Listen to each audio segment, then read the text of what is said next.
Listen. Yeah. Yes, Lord. Get that out of there.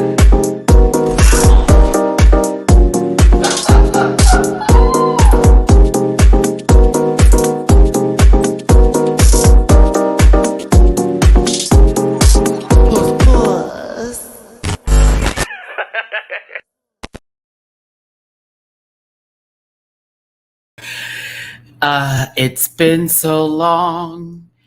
It's been too long. I've missed you so. Hello, Rant Pack.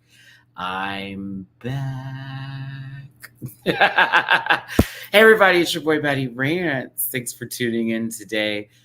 Where were we? We're here to talk about RuPaul's Drag Race Season 16, Episode 14, and Untucked here today. I hope you brought your smiles and your good energy. A couple of y'all maybe want to gather or get on up or bounce on that dance, whatever you want to do today. But I'm in quite the positive mood here because, as you know, my vacation is over. And I just came back from Miami yesterday. I took the day yesterday to rest. I ended up sleeping for 11 hours. I'm still acclimating back to being home. And there was some things that happened this morning where I was like, well Lord Jesus, I just got home. God help me. That account said overdrawn. But I had the best trip that I could have. It was very re-energizing for me. I was missing y'all the entire time. I was going live on Instagram to do like outfit fits and all that kind of stuff. And yeah, like we're going to get back to Drag Race. We have a lot coming up on the channel, of course, with new shows that we're going to cover. I'm going to announce those today in this video. And then you're going to have a lot of edited content because I was at Palace Bar. They clocked me, girl. They clocked me. They were filming something for Madonna that day, and I'm on camera. So it is possible I'll be in something because Madonna was in town and she was at the concert and then she was doing something. There was like some tribute that was happening at the bar. And I was like, oh my God, what's happening here? My trip was crazy. It's good stuff. So you will see it. I filmed a lot of it. I took pictures. I also got a little deeper understanding of myself and what I want going forward. And I will try to keep that good energy that I found in Miami on my channel. Of course, I like to shade and read, but as far as paying attention to the negative stuff and giving that light, I'm definitely going to be on a different path with that. So yes, God bless that trip. God bless the time I took away from RuPaul's Drag Race fandom and negativity and all that kind of good stuff. I had a very good time. That trip broke me. but other than that, it was a good time. Glad to make it home. And I appreciate y'all for giving me my space. And for those of you who also, when I did post something, just showing some love and checking in with me, because I really do appreciate it. But yes, you will see a lot from that trip, a lot to come for the channel. Let's start the show. It's at Matty-Rants everywhere except for X, which is at the Matty-Rants. You can find that all in the description down below. And yeah, baby, a tan. Get in. I'm getting closer. Tan. I will be outside a lot more. I know my doctor is going to be very happy with the vitamin D, and I do mean the sun that I took in this weekend. So yes, sorry, in the middle of that. At Matty-Rants everywhere except for X, which is at the Matty-Rants. You can find that all in the description of my channel. Yeah, there we go. I can't say down below, but actually the about section of my channel, those links are available there. I did post this reaction because I didn't watch the episode during my trip. I made sure to stay away from it, but I did watch it this morning and I posted that reaction. Yeah, right back to work. On my Patreon. So if you want to check that out, head on over to that Patreon, baby, and get you some of the reaction. I had a good time watching this episode and all that stuff. I really was happy to, again, take time away. But once I watch the episode, you will notice that I'm in a different spirit. I'm not like annoyed with everything. I'm kind of like, oh, okay, whatever. Again, a spiritual trip for me. That boat ride that you saw, that was the one. That was the thing I needed the most. I needed that. I needed the water. But yes, I also did go to the nude beach, in case you were wondering, and I most certainly was naked. So yes, God forbid if anybody clocked that. But yeah, I was naked in the water though. I got in the ocean, took off my drawers. Anywho, bookable on Cameo. I actually fulfilled Cameo requests to my whoever my baby was that sent that camera request on my vacation. Thank you. You gave me 24 hours, so I wanted to be like, can I have a 3-day notice of this so I can enjoy my vacation? But I said, I need the money. I'm broke, sweetie. So I appreciate that request for my vacation, chat. You got my video on the boat there. But yeah, bookable on Cameo. And also got merch available at directlymerch.com. As a reminder, because, we like to talk a little bit of ish up in here, and I need to get the polls up and running again.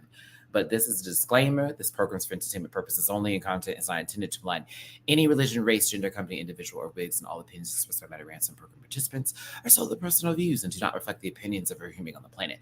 No hate should be sent to any of the shows or individuals mentioned on this program, so please don't be gross, rude, or weird about it. And grab your libations and strap in, because Maddie's a talker and you may be here for a while. Please do not post any spoilers in the chat, because why? And if you feel uncomfortable about viewing this program, consume some Nymphia right over there at the dragqueenmerch.com store, and have yourself a good, grand, old, nasty, wet, sopping, sizzling Taco Bell hot sauce, picante, fuego, circus poot, okay? Yeah, you about to get all the good spirits from me from the rest of this, so God bless the rest of y'all.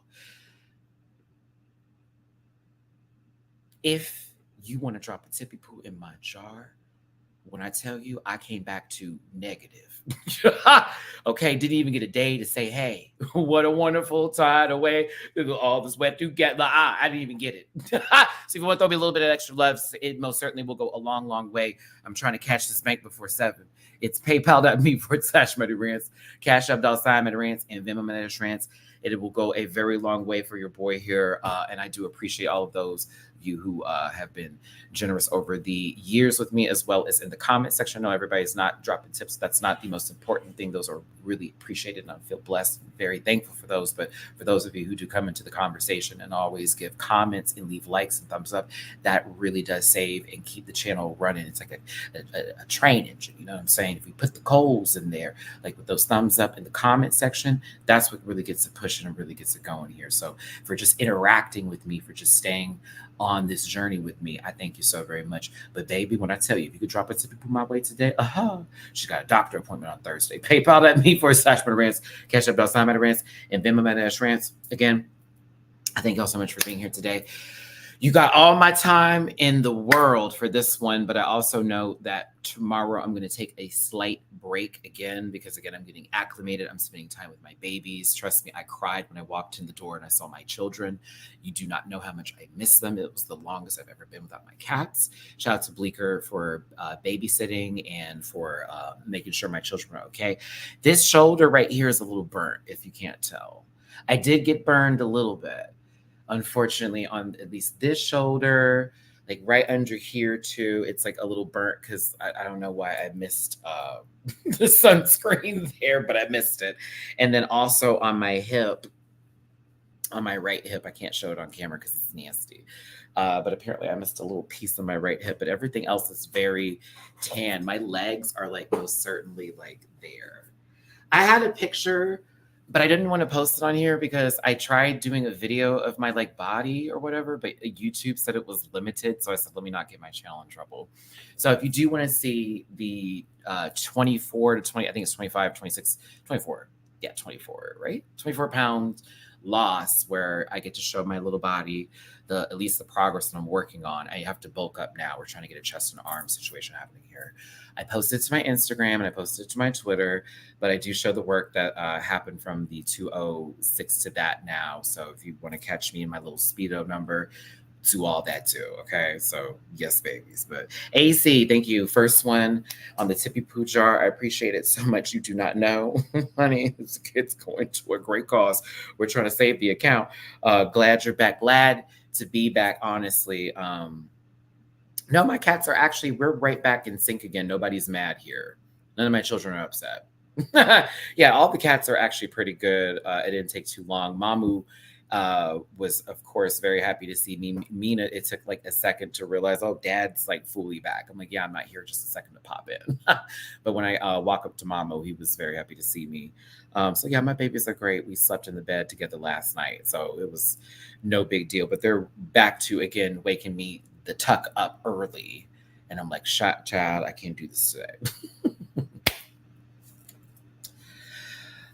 This is the part where I get you involved in the conversation because you are the rant pack and I love to hear you rant along with me when it comes to this show. And since I have my energy back to give way more fucks, oh, we're past that mark. I'm going to do this again. Yeah, we're getting Maddie back. To really start talking about this today. Oh, I'm going to give you a little bit of a poll. Oh, no, can I reword that? I'm going to give you a real big poll, a sopping huge poll to work with here in this live chat for those of you who are in the conversation. I want you to be in it so badly here. What's it giving is gonna be where I start this off. Hold on. Hold on. This is where I get silent because I want to get it right. See, it's a writing challenge where people had to write about themselves, huh? Memoirs. House of Hidden Meanings, RuPaulinasia. I'm here for the category that is. Let me get right into it. Oh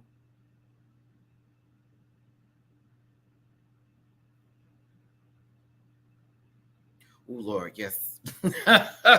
Dustin, thank you so much for the sippy poo. Welcome back. Pet the kitties for me. Thank you so very much. Dustin, this was muy importante. Thank you so very much, baby, for the sippy poo, because honey, she needs it. Thank you very much, baby. Girl, she's trying to go to the grocery store before the 21st. I'm waiting for YouTube payday. Thank you, Sweet Pea. I appreciate you so much. But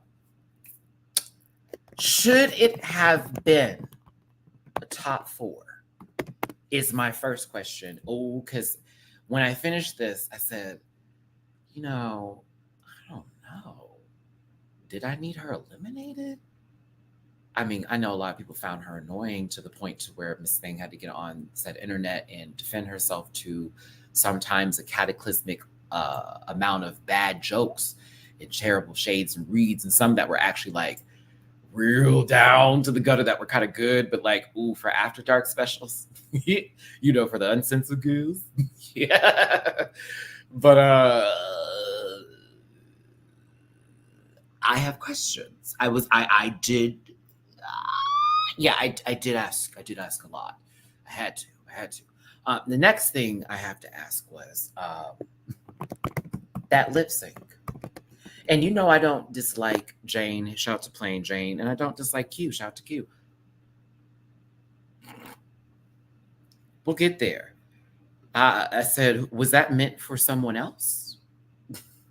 Did it feel like it was supposed to be? Also, this is also going to sound a little shady, but I have to include also in the statement. Also, why again another book?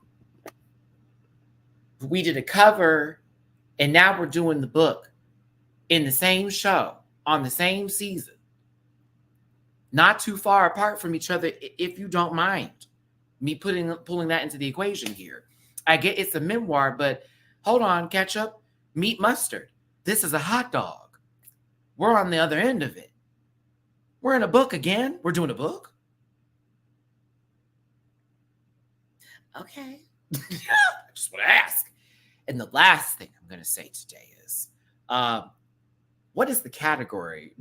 No, that's not the question, but somebody in the comment section help me out here, because again, I've been in so much bliss that halftime I was watching the episode because it did run a little long for 4 people. No shade to my sisters, but I was like, we could have really cut this episode to an hour and I would have still not wanted to see anything to do with the Hollywood fuck ass Friends show they tried to show us last year. Boo, boo, boo, boo, boo.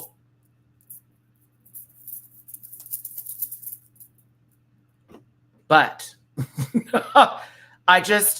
was was it Fandango? Like the actual, like, no, it's not. I feel like you're playing with me. You're playing with me.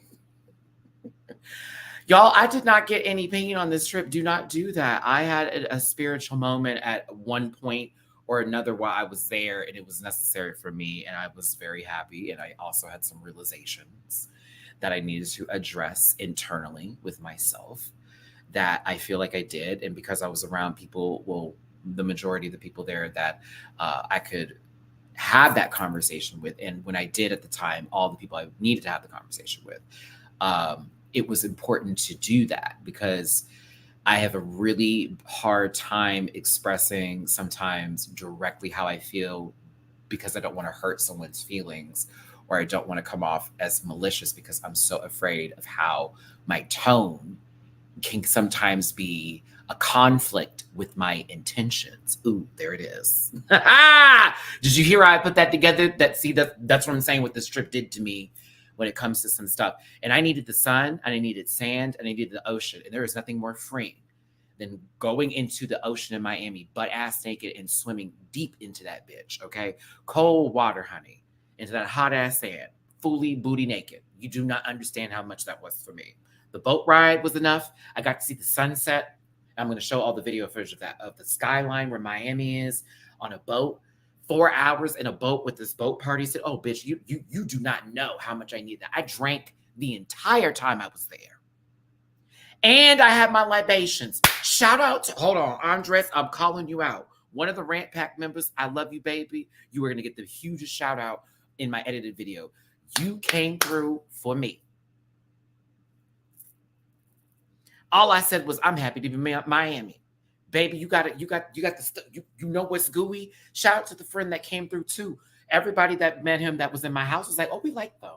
That was nice. This was a wonderful little experience. Bitch, we were carried through.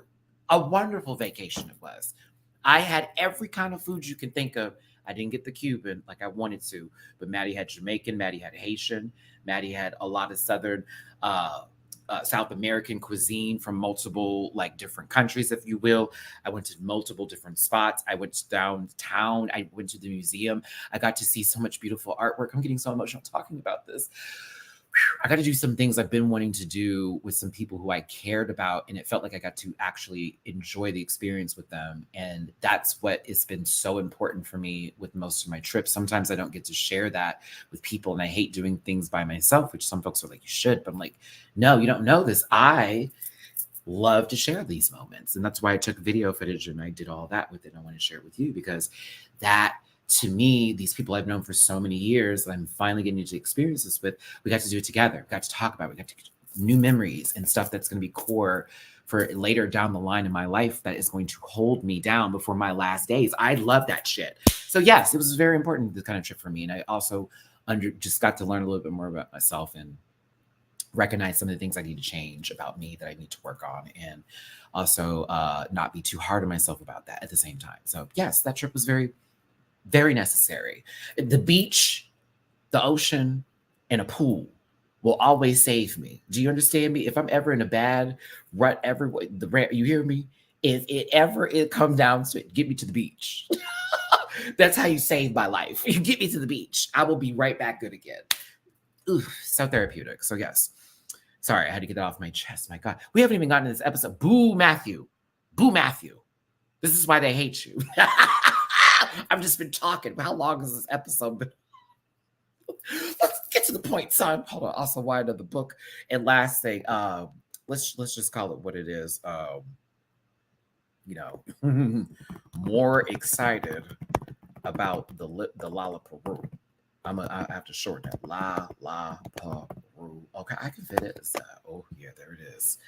Let's get y'all babies in this conversation. I got some tippy poos that are going to be very crucial for my existence tonight and tomorrow and for the rest of the week. Ari, I love you down, baby. Catch the bank. We trying to, sweetie. Thank you so very much. Hold on, y'all.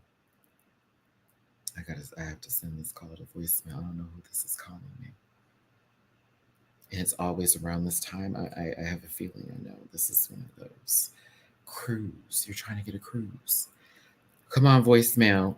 I'm sending you the voicemail, sweetie. I'm trying to get back to my thank yous. Jesus. I'm trying, babe. Thank you, Ari. Appreciate you, my love. Clarissa, no need to explain it all. I love your name, by the way. Sorry, I love Clarissa. That name is always been one of my favorites as a kid. So happy to see you back. Happy, relaxed, and thriving. Hope you enjoyed and indulged on your trip. Welcome home. I ate all of the bread. I ate all of the bread. I did. We had Brazilian food too. Is that how you refer to it? I don't know if you refer to it that way, but the cafe we were at was Brazil. It was everything. All of the cuisine was like that, and there was something I had this pastry. I forget what it was. So there was this other place we went to as well. It had these home, like everything was like almost like a pastry, like a patisserie, a pastry place where you could get these croissants and stuff like. Oh my god, there were so many things I ate. I had what kind of coffee was that, Matt? I'm trying to remember. I had some coffee that was like that hit me so damn hard. Yo, I didn't know what was going on for a second here. I had to go. When I tell you, I'll be your shotgun rider till the day I die in that bathroom. Huh, never again. I mean, I was up for the rest of the day, but there you go. Where are y'all at with this poll? Cuban. I did have some Cuban. Well, then I did have some Cuban food. I did have some. Yeah, I did. It was a Cuban restaurant. So I did have Cuban food. We didn't go to Little Cuba though. That was my one regret. That was my one regret. So it was the Cuban coffee. We did go to. It wasn't the place I wanted to go. I think that's where it was. Okay. We also went to this restaurant called Crazy About You. Very interesting restaurant. Very beautiful. I would say the service was in the beginning. It was like I don't know what's going on, but once we sat down, I was like, all right, here we go. And get ready for the Palace Bar video. Met Maya Iman LePage's mother, child. Did not know she was one of the performers there. They clocked me, girl. It is the best drag show brunch experience I have ever seen in my life. I have not done the Senor Frogs moment recently that I need to go to with Ms. Deja and Kahana. That's on my list next before I can make a full roster of the best drag shows I've ever seen, because I want to do that. So hopefully this year I can go to Senor Frogs. I can make my way over there to catch a show, because I'm like, ooh, honey, I was shook. Get ready for that video. Get ready. I got so much good footage. They even incorporated me into the show. I was gagged. They incorporated everybody at my table, actually. We were giving, but they clocked me, girl. That lady said, come on, Tiffany. Tiffany talking about, I know your messy ass. I said, oh, no, don't do me like that. Don't read me in front of these people, Tiffany. Okay, this is going to be a little self-serving here, but yes, the trip was wonderful. God bless you all. Thank you so much for being here today. And yeah, let's start this show up. Fuck this. That was the best day ever. Best day ever. It's kind of funny because we're still going to have a 2-hour show today because there's really nothing to talk about with this episode. So for those of you who are like, man, he's been talking for 20 something minutes. To be fair, we're going to end this like in 2 hours. It's 4 people. What the fuck am I going to talk about for 3? You for real? Come on now. Come on. I just came back. It's been 5 days. I'm going to speak.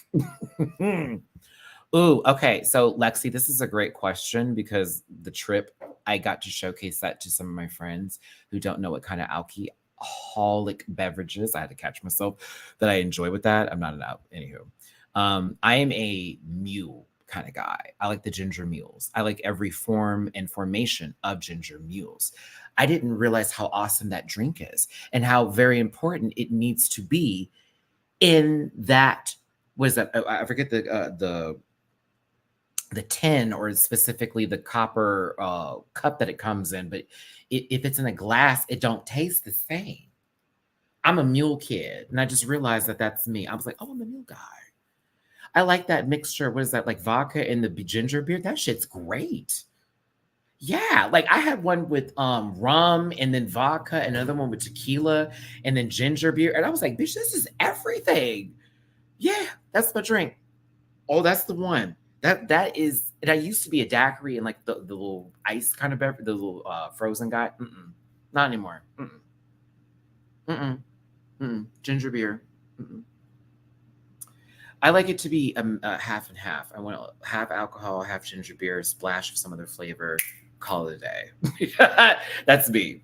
That's a good question. Thank you. So yeah, big fan of those, Lexi. Big fan of those. Thank you, baby. Oh my gosh, I'm so happy to be back. So here's what's coming up on the channel. in the future, because I know a lot of you are like, Matt, it's only 2 weeks left for Drag Race, so what's going to go on? They're probably going to announce another series that's going to be big, so please prepare yourselves for whatever other international seasons we'll be covering, like Drag Race France, Drag Race Philippines, Drag Race Thailand, whenever that happens, so forth and so on. I won't be covering Down Under again.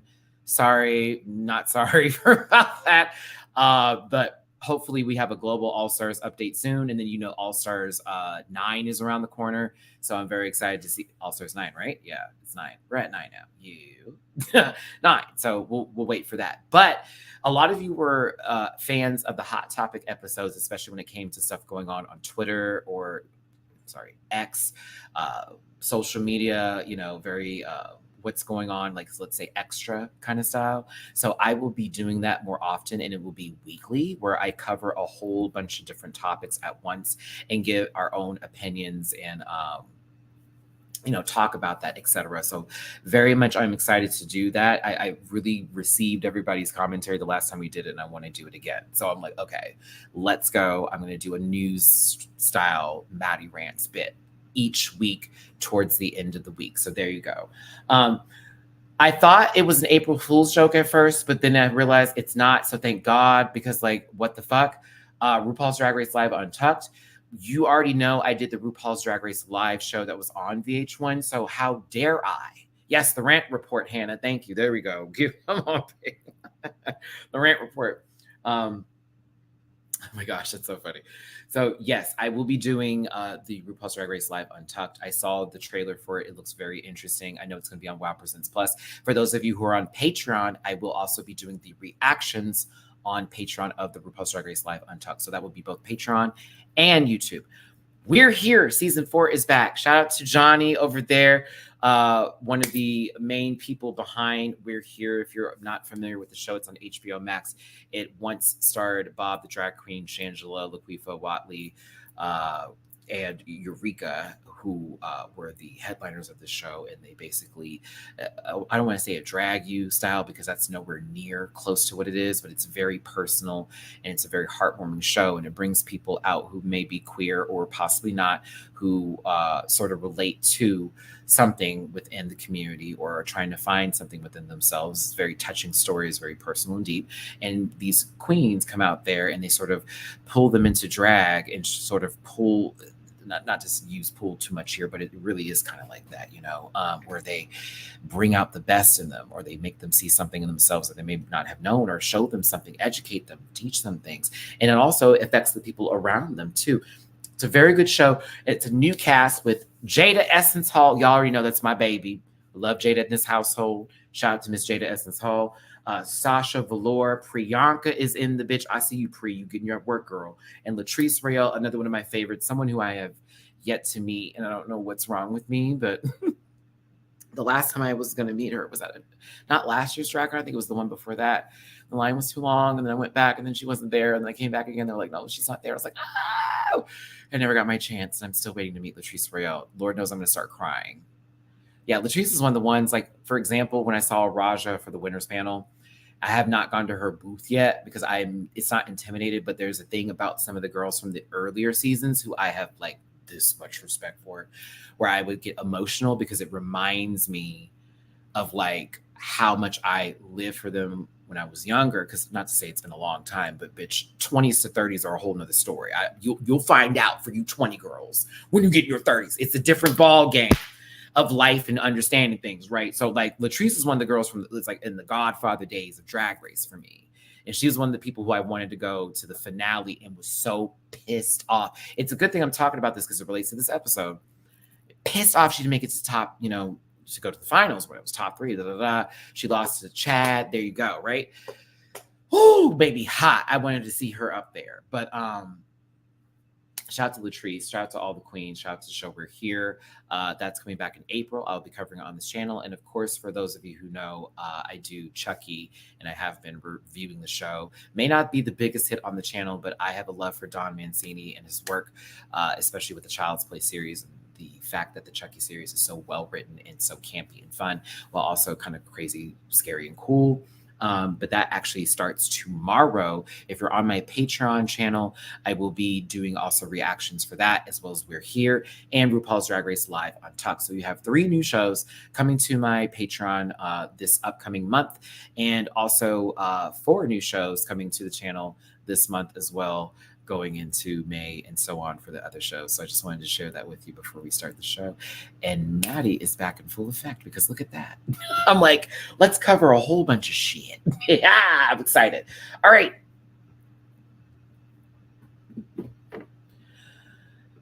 A lot of y'all felt that we moved too quickly there. Thank you for tuning in. Hit the like button, 200 plus of you here. We are in this episode 30 minutes in. I think I can wrap this in 90 minutes to talk about it, to be fair. If you want to drop me a little bit of love, it's going to save. It's going to go a long, long way. Nope, save me. Because, bitch, I'm trying to catch the bank before 6.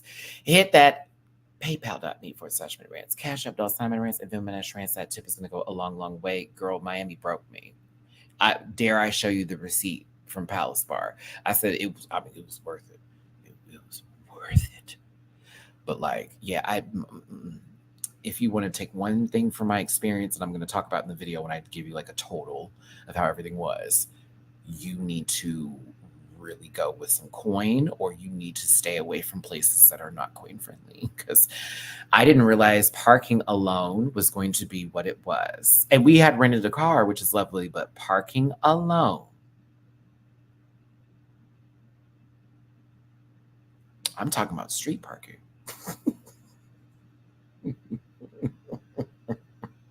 God forbid you get a garage. Are you crazy? What?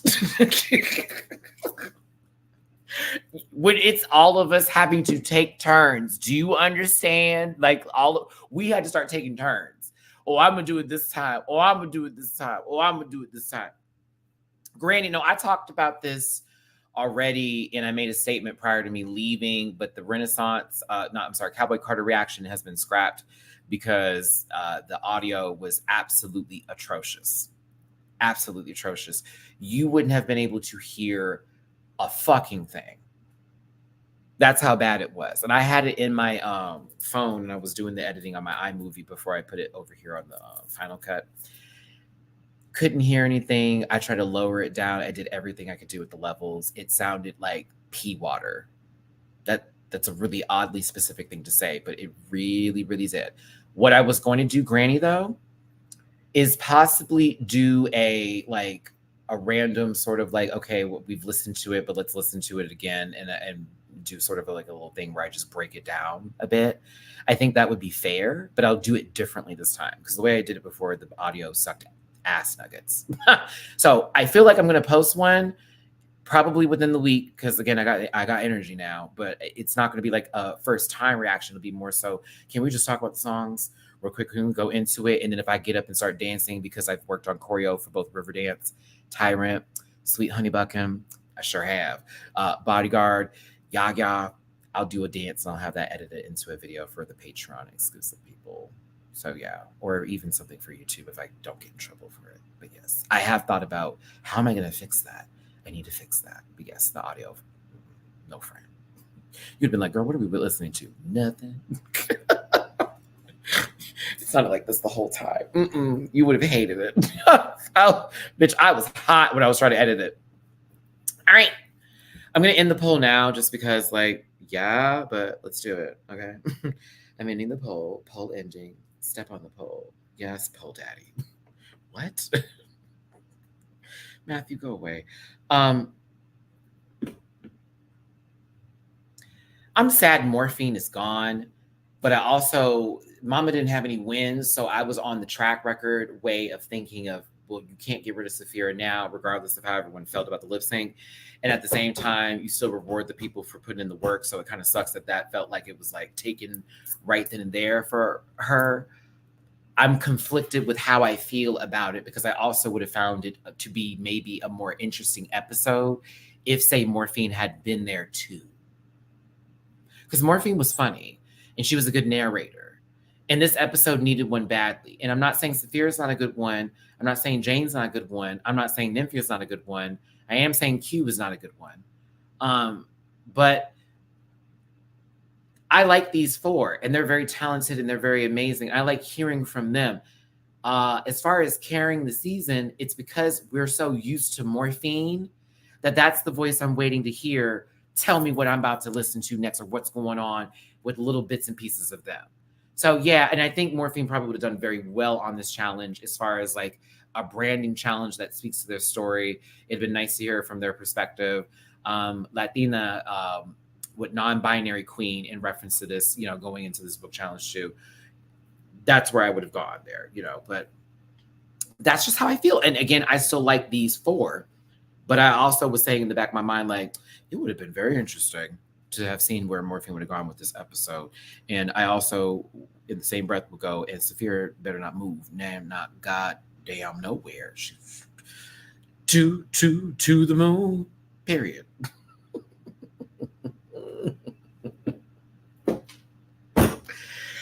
I said it and I'll say it again. No.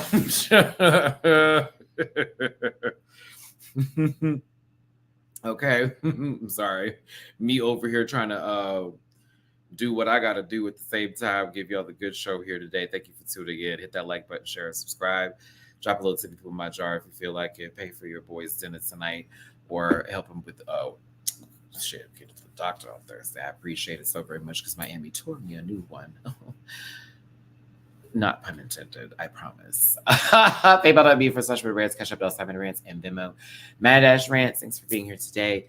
Let's get into it, kiddos. So, moving on from this moment, it's a lot of light, it's a little bit of jazz. I do love that Q can call plain out and say, like, girl, let somebody read you, but you're going to be all up in the grill and try to gather somebody else. I said, well, Q, you the same damn way.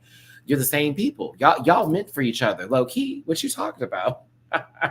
Ain't that everybody? You're not going to talk about me, beach. That's how I would treat it. But we're going to continue past this moment and get into RuPaul's best suit, in my opinion.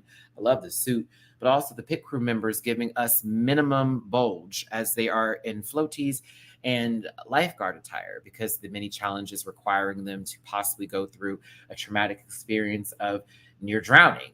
Also, when did Safira get a breastplate that match? They're no longer breasticles. I can't say those are breast, nuts. Those aren't breast nuts. Breast nuts. Stupid. Boo. Breast nuts. Those titties have spaced out. There is now a divide, and it's deep and wide. There's a foul, floating deep and wide and deep, wide and deep. Like, listen, it's giving biblical. It's giving, I've had children. There were things that slammed in between me, like as if she got her titties slammed through a car door. Wasn't that how they looked like before?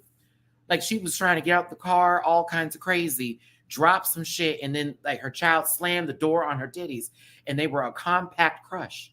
We would have saw her on that one show where those two doctors have fucked up noses, tell people that they need plastic surgery, but then you look at their face and you're like, well, what happened? Like, you did something there, and what is that? A butt on your face? I don't understand it. Drewski, thank you so very much for the super chat. Appreciate it, baby. Let's give you a highlight. Zol. Hold on, I think I missed the super chat. Aaron, I missed this. Oh my God. Hey, Aaron, thank you so much for the super chat. Appreciate you. When you come to Vegas, let's hit Senior Frogs.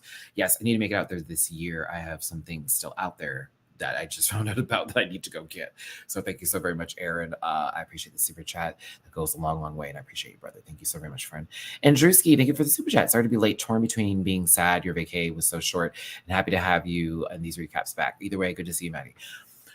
For the future, Maddie is going to take longer vacations, even for this LA trip that's coming up. I did, because y'all know I'm trying to do DragCon here, and that's so close, and I'm already very nervous about how I'm going to figure that out, but I'm working on it. I already figured out a place to stay. Now I'm trying to figure out plane tickets and everything else, but I may stay a few extra days because Bleecker has already been like, hey, if you want me to do this again, because they did a good job watching my babies, and I know you need these breaks, you can do it. So that way I can do DragCon and also take maybe a couple days in LA to spend some time with my friends that I don't get to see that live out there, as well as finally go to Universal Studios, finally get my theme park on, and finally get to go into Mario World and then buy one piece of merchandise that is Princess Peach related, as I deserve, and ride that Mario Kart game with my friend Eric. So yes, we're working on it because I have to do better, because that, again, the beaches in LA, I told you, water, ocean, blah, blah, blah, it has to be. Those are the places that make Maddie happy. And Galveston out here is nasty, so that can't be. Anywho, back to church breast, Safira. But listen, this was was it? Am I lying? I think I was about to Libra lie to you. I may have Libra lied to you and said that this was a fun challenge. It was an interesting one. I really pray that they changed the water each time they did this. I am most certain snot and many other of liquids were poured into said bowl and given. I don't know why am I even engaged? Ooh, this is nasty. This is nasty. Thank you, Trey, for the super chat. I appreciate it. For the Princess Peach merch, I appreciate that. I'm gonna find that next month, because you know how the super chats work. You hit me this month, I catch you next month on over. And I thank you for the super chat, Trey. I'm gonna need it because I already know Universal's gonna charge arm leg for a cup of water. But I appreciate you for being here today. I want to be like Trey and drop a little tip in my jar. It's scrolling down over there with the PayPal and the Cash App and the Venmo. I'm trying to beat the bank. Love you down. I'm a queer gay roller coaster group. Feel free to join. Oh my gosh, I love stuff like that. I am very much a theme park girly. So there you go. Thank you. Very much that. I can't. Safira won when she took off the bathing cap and it was the wig underneath. Or was that a wig and then another wig underneath? Either way, I love the reveal. I also feel Safira because she said, hey, kitty girl, up to take a breath. It's your world, up to take a breath. I watched Q, hey, kitty girl. I said, oh, no, you want water in your mouth. Speaking of water in your mouth, Miami Ocean, how dare you? All of that in my mouth, all of that seawater, all of that salt, gross. I both tasted it when I jumped off the boat. As a matter of fact, oh my God, oh my gosh.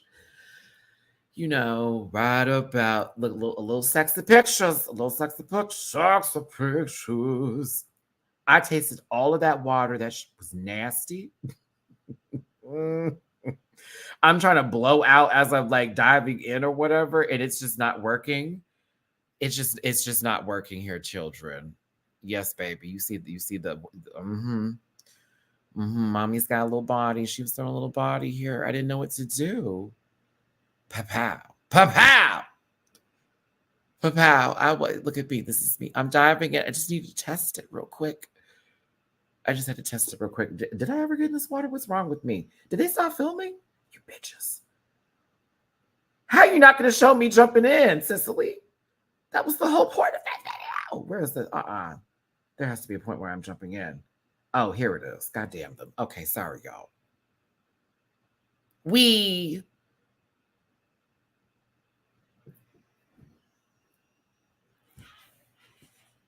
My hair. Oh my God, that hair was over. My hair was over. It was like, why? We had product in there. What did you want to do? What was you trying to accomplish? Oh, I can't. Oh, I can't. Hey, Crystal. Thank you, baby. Appreciate you for being here today. Thank you, Mama. Thank you. Thank you. Listen, the mini challenge was really, really cute. Yes, I was throwing it back. They had them straight people on the boat, so I know they saw all of my booty because I was throwing it back. We had the music on our boat and everything too. It was everything.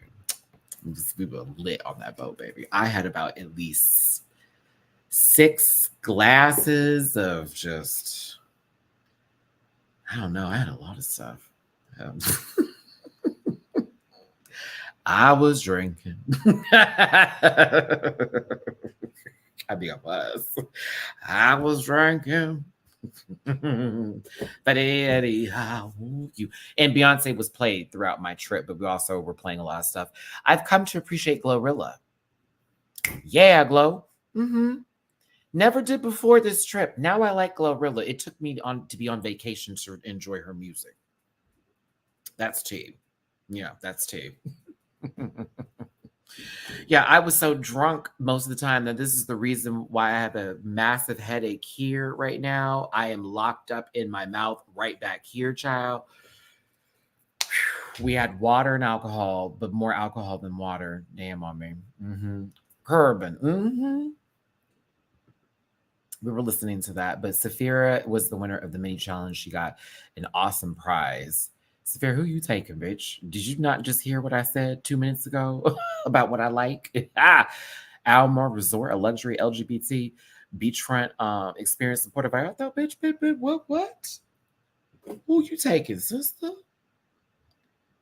Can you take me? Take me.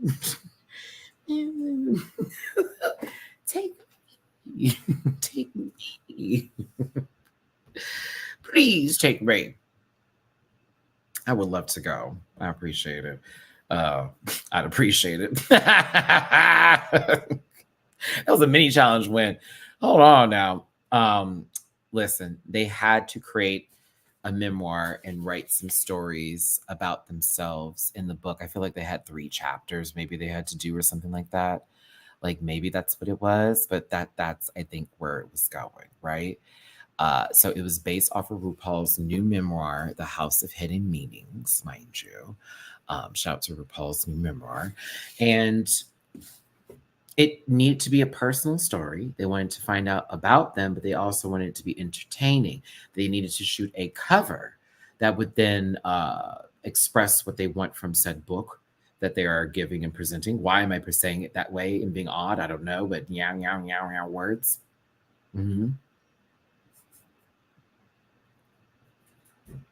Boo. Matt. But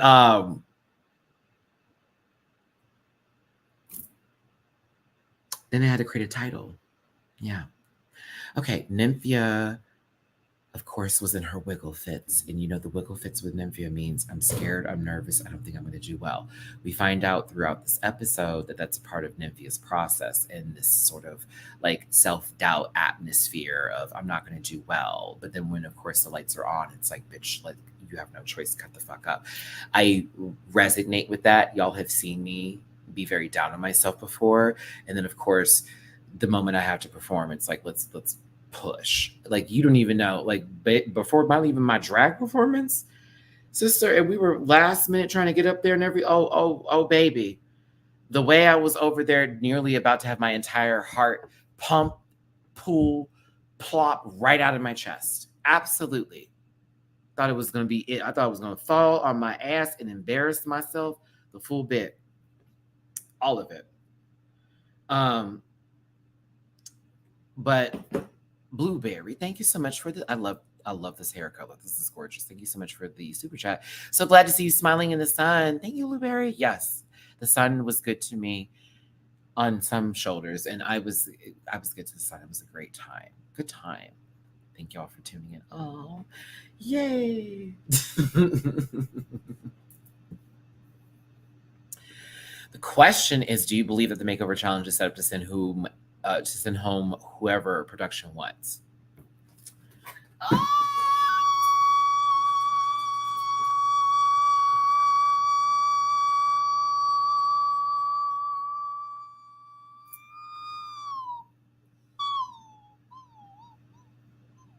Okay.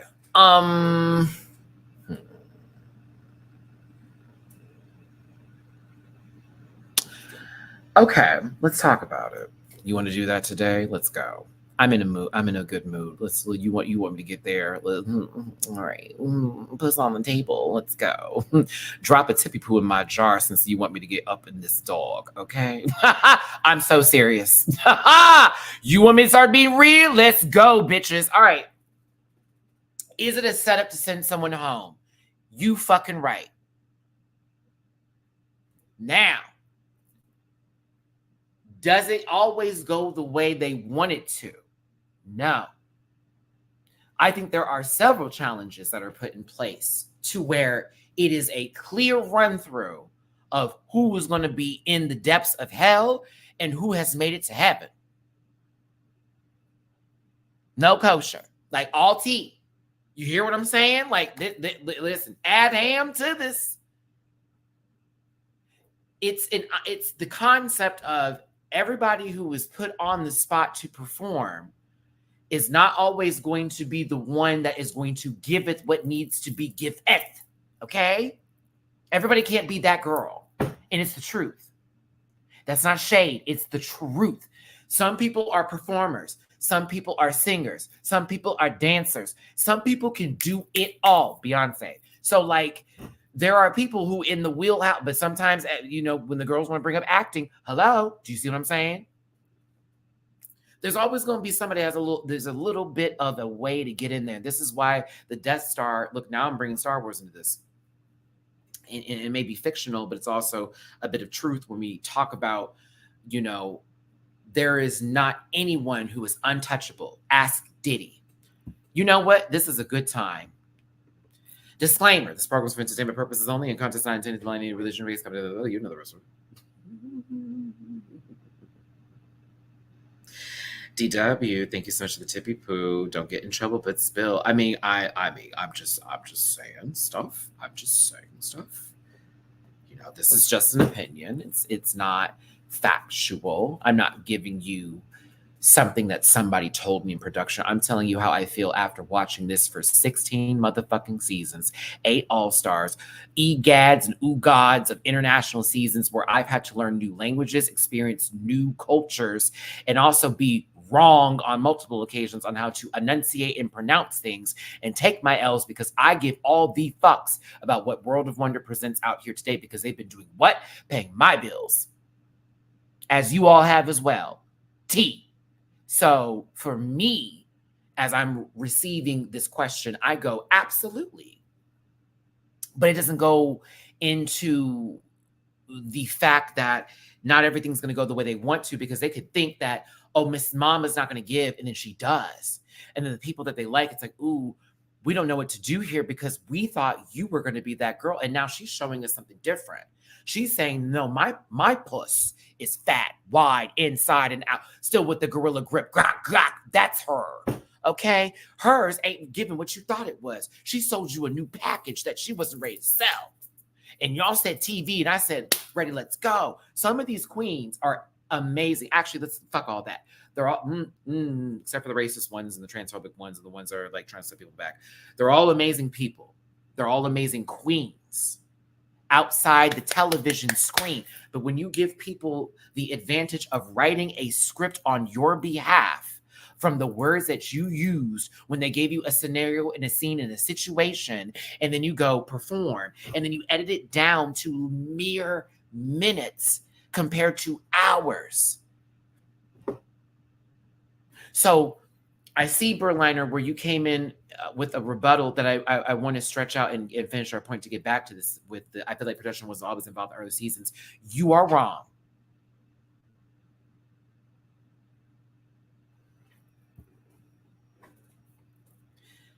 You are wrong.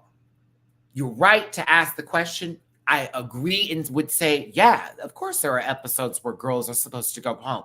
But I also will say, oh, in the days of olden time, just because it was in 480p don't mean bullshit wouldn't happen in the background.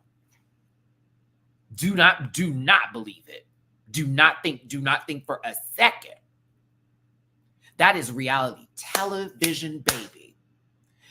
Reality TV. That's what you're allowed to understand about this show and why I think I grew to appreciate missing Drag Race so much when I was on my trip, because I have been able to disassociate from fandom taking shit way too seriously and personal because you want someone to win from what production wants us to receive from what they have gotten from these said queens. It sucks when someone goes home, but T.S. Madison said it best in Untucked. You stretch those 15 minutes into 15 years. You do not have to win to be a winner. That's what DragCon is about. Oh, I'm getting heavy. You have people who have lost, who are in a building for 2 fucking days that get nothing but love. You are paying for their merch. You are taking pictures and telling them your favorite moments from the show. You are filling their tanks up.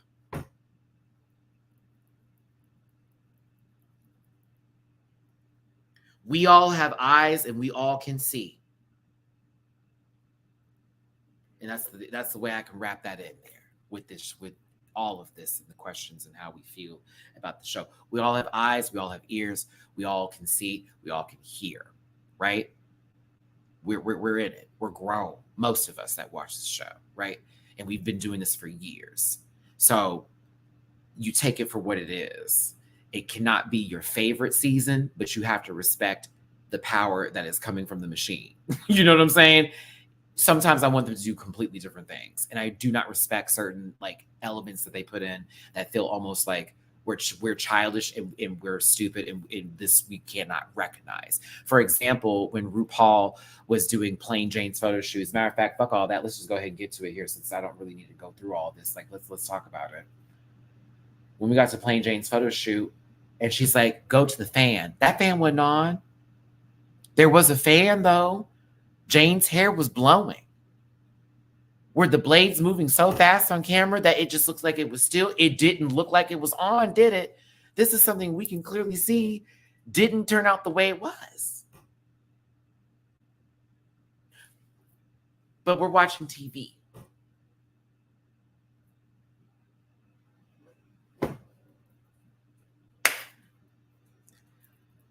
I'm watching this and I'm like, oh my, you know what I mean? And I literally did that in my reaction. I was like, okay, let's rewind that back because maybe I'm missing something. And I do know sometimes, like based off of the camera, what picks up within the, FPS, this, that, and the other, or possibly frame rate, that maybe I'm missing the blades twirl a tad bit, possibly. Didn't seem that way the second time I did that, but like, come on. But, even these moments here, wild card, like, I'm not mad at Q for saying this. I'm not mad at Q for even spilling, but it's also like, I'm not shocked. They didn't get to what? Bitch, are you crazy? Duh. Like, this is TV.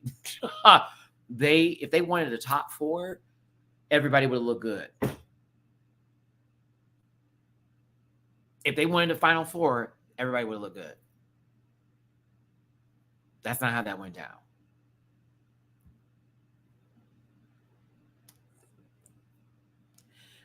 I don't think that they also realized the power from some of the queens that were eliminated early, how they would be on social media and how they would be received. And again, this is a competition, right? So the queens that are still there earn their spots. This is not me dragging them. This is me saying, imagine if they knew ahead of time who was going to be pulling numbers. Like y'all saw how Mirage's song did numbers, okay, on Spotify. Like that was the big thing. Like this baby, like one fucking, she's such a bitch. And I play that motherfucker all the time. It's a great song. You get into other folks' social media posts, this, that, and the other. A mandatory meeting for God's sakes has been a conversation and a topic amongst multiple folks who literally it's still relevant. You hear what I'm saying? You have to ask these questions. So moving forward through this, though, I thought it was very cool that RuPaul got to work with everybody, and this does seem fun, regardless of how people feel about RuPaul. I'm a little old school when it comes to this. I've known of Ru since my early days, literally before I was even 10. I knew who RuPaul was. Crooklyn was my first experience seeing her on television, followed by the RuPaul show that I would have to see on VH1 and sneak those days before my parents would block that station, to get into like the Brady Bunch movies when she was the guidance counselor. We saw her in the sequel too. I have been following Ru for years. So me coming into this as someone who's been covering the show, me coming into this as a drag queen myself, is piece of cake. I would want this too. I would live for this moment. Like, oh my God, you're giving me advice, even if this is for play. Like this, I would be like, it's so fucking dope. But I could also tell by Ru's energy that Plain Jane and Cube are going to be in the bottom. Could you? Because I could tell. I watched this edit back and I said, oh, sweetie, no, they were in the hey, don't be mad how I say this. The white girls were in trouble.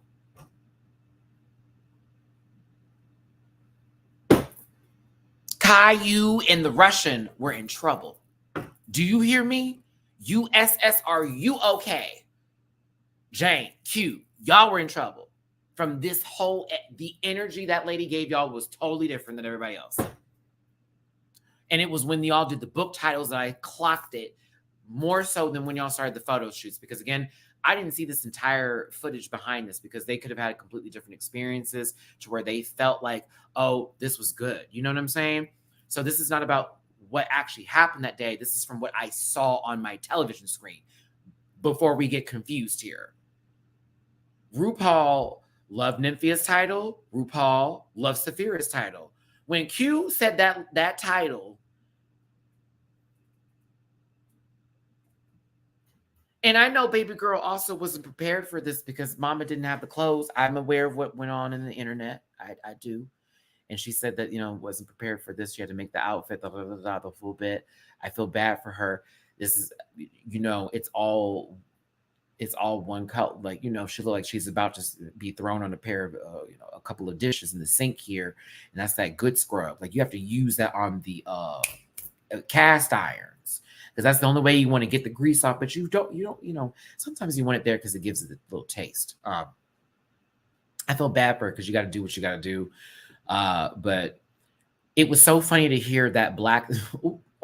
Matthew. Nope. That's not fair because I like Q. I don't want her to be mad at me. But sister, it felt like you found seasoning salt as RuPaul asked you to say that puss word. You know what I'm saying? And it was kind of weird to hear you do it because you sounded real proper, sister, for the beginning, and then you got real. Oh, man, mom. I was like, what the fuck? I think she heard RuPaul start to laugh, and she was like, "Let me pull up my inner bag of oh,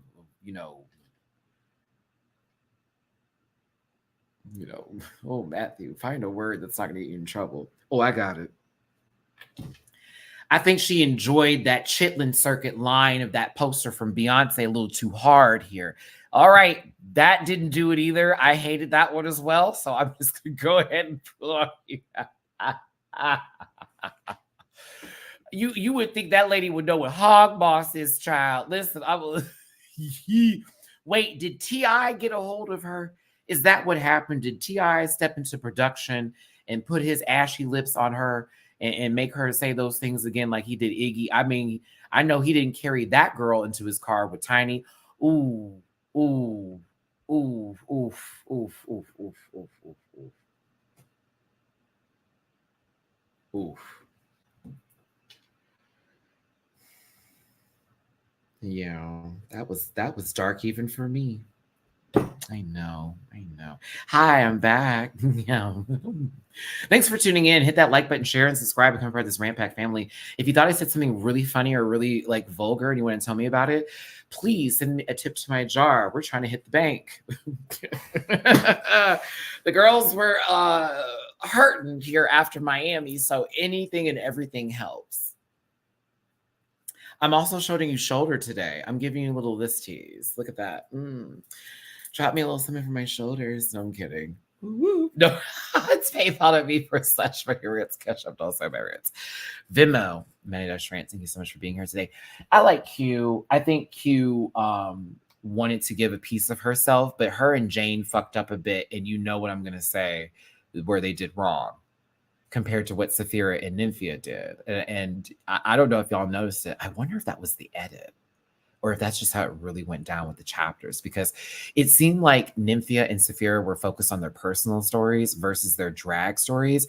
And Jane and Q, while Q didn't stay in that bubble, she started there and then it kind of drifted into a different category. And it was like, oh, okay, we're into the more personal side of it, but it was also still a little, there was some vacancy for me, in my opinion, where Jane was too focused on her and her drag. And that's how the story became to be. It's like, yeah, that's cool. And I love that Jane is talking about how her drag started and who got her together. And that's why she's bitchy. But it turned kind of into this sort of, we didn't learn too much about her. I feel like we learned more about Plain Jane during the season more than we learned about her in this moment, compared to somebody like Nymphia, who we learned a lot about in this moment compared to the season. Ooh, there it is.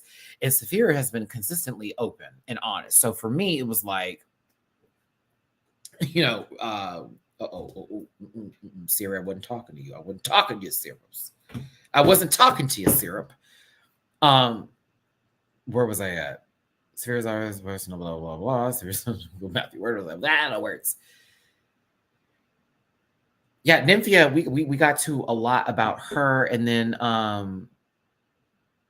yeah, Q, it was the same. Hold on, let's focus on Plain Jane here. I got off track because Syrup, can't say that name for my phone, but Syrup got involved.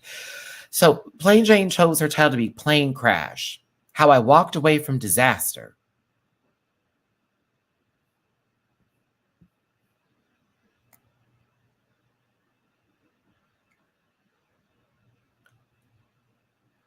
Maybe she had a better picture. This wasn't a good picture. Like, I also don't understand this outfit for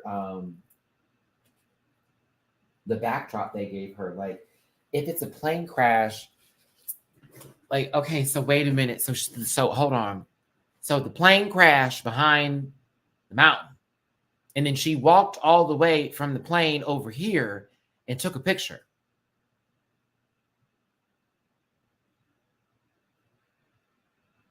I want to know if she has that shoe on after RuPaul said, oh, we can put the shoe back on, and made such a deal out of it.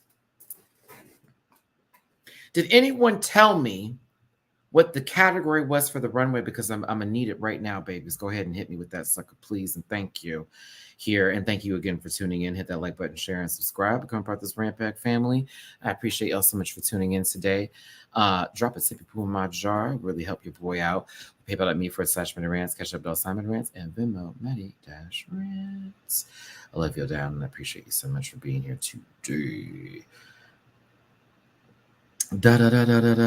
Sorry. Trying to make sure I get all this taken care of today. My goodness gracious. Natasha, thank you for the shoulders. My shoulders need it, baby. I appreciate you for the tip of poo through the super chat. I love you, town. My shoulders, thank you. Fandango. Y'all were telling the truth. I thought you were lying.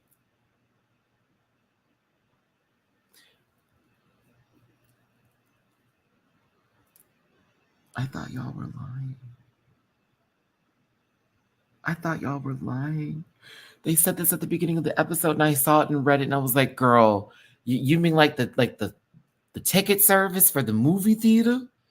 You were telling the truth? Bullshit. Hold on. It better not be. It better not be. We have let go of the pen. This is giving me Tyler Perry produced this episode. Hold on. Where is it? RuPaul and Asia's. Hold on. Mute this phone. I don't want to get in trouble. Come here.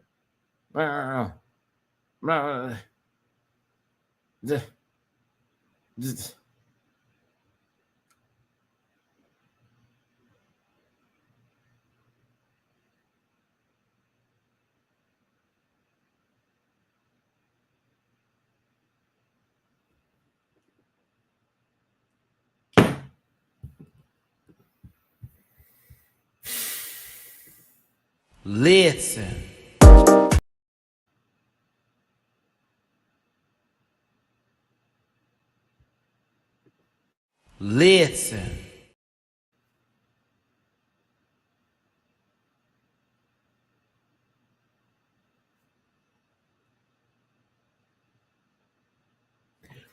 Plain Jane, they did you dirty with this cover. Let's move on.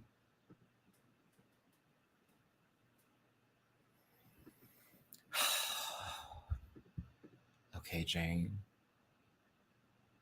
I love you, girl. This wig line is killing me. I like the wig until we get to the front of your scalp. Baby girl, who is brushing your fucking hair, and why do they hate you? it looks like a doll who has been through things. Do you understand me? And for the ladies that have had dolls, and for my gentle queers and non-binary girls, and for the boys that had cool parents, you know exactly what the fuck I'm talking about. Where is my arrow with this line right here? It looked like someone is aggressive with their toys. Do you understand me? Sweetie, if I didn't know any better, this would be Bride of Chucky, and Tiffany just put the doll back together again.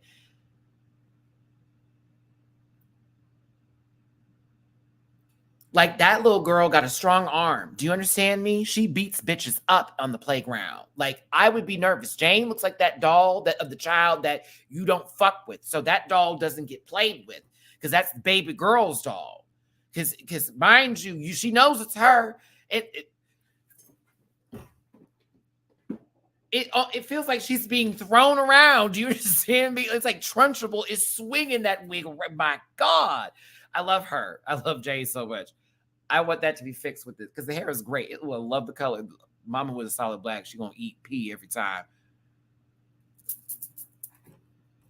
Also, for those of you who watch Child's Play 2, remember when they were making the doll and they were doing the with the hair? Yes, that's all I'm seeing. That's all I can see right now. I can just play the music. Do do do do do do do do do do.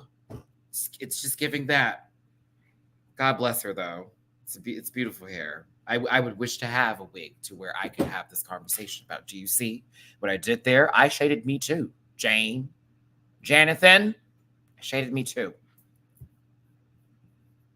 But yeah, baby girl, you was talking about your drag career and shit, and they didn't want that from you. They wanted you to talk about you, but you've been talking about you this whole season. So low key, I feel like you did already accomplish this, and they just made you write about it in a book, and it was like, girl, clock, whatever.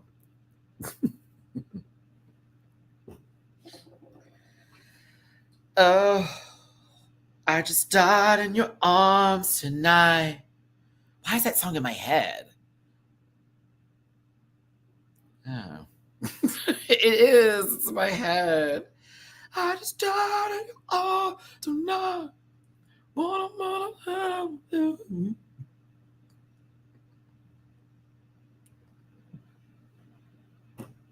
Yeah, Shadow Shop. Well, listen, hold on. Why was Amanda in this equation? I have that same question. I said, why are we still talking about Amanda? I mean, okay, yeah, Glow, but go.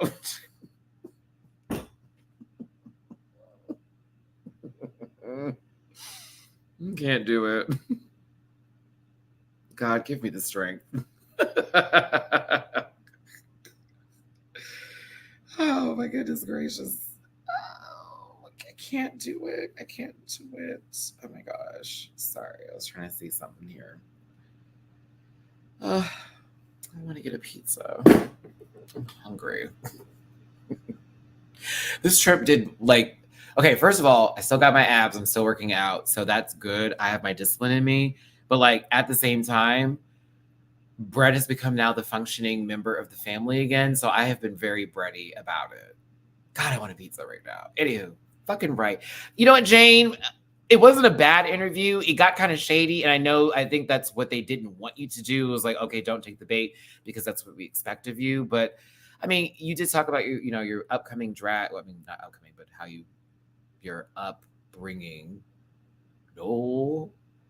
How they got their drag start, the sister that wore them out, that made them realize who they were because they thought they were giving and they weren't, and then how it gave them tough love, and this, that, and the other. Okay, there it is. That's better. That's better, Maddie. You still sound like but yeah.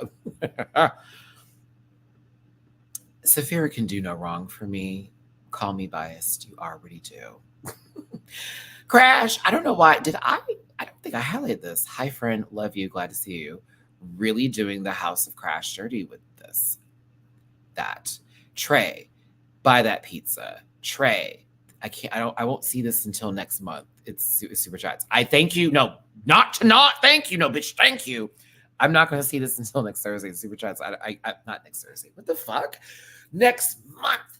Matthew. Oh my gosh. Okay. Things are happening. Help. We gotta get back into the thing. Lulu, how you doing? Come on, I see. Big Lulu, please take this as a compliment. The moment I saw your picture, bitch, you know I'm sexy. girl. Wait, was it ITGIRL? Bitch, you know that I'm that girl. Don't kiss and tell. The song played for me immediately, which means you're giving. And I love that song because I played that on my vacation. I played it when I was getting ready. Every time I was getting ready. ITGIRL. No, I am that girl. I need to see more Elise interlude. Thank you so much for the super chat. I appreciate you, baby. Been watching for a while, so you love and support. Thank you, darling. Continue to be gorgeous and continue to be awesome. And I love you and I appreciate you, Lulu. All my love to you. Lulu. I love that name.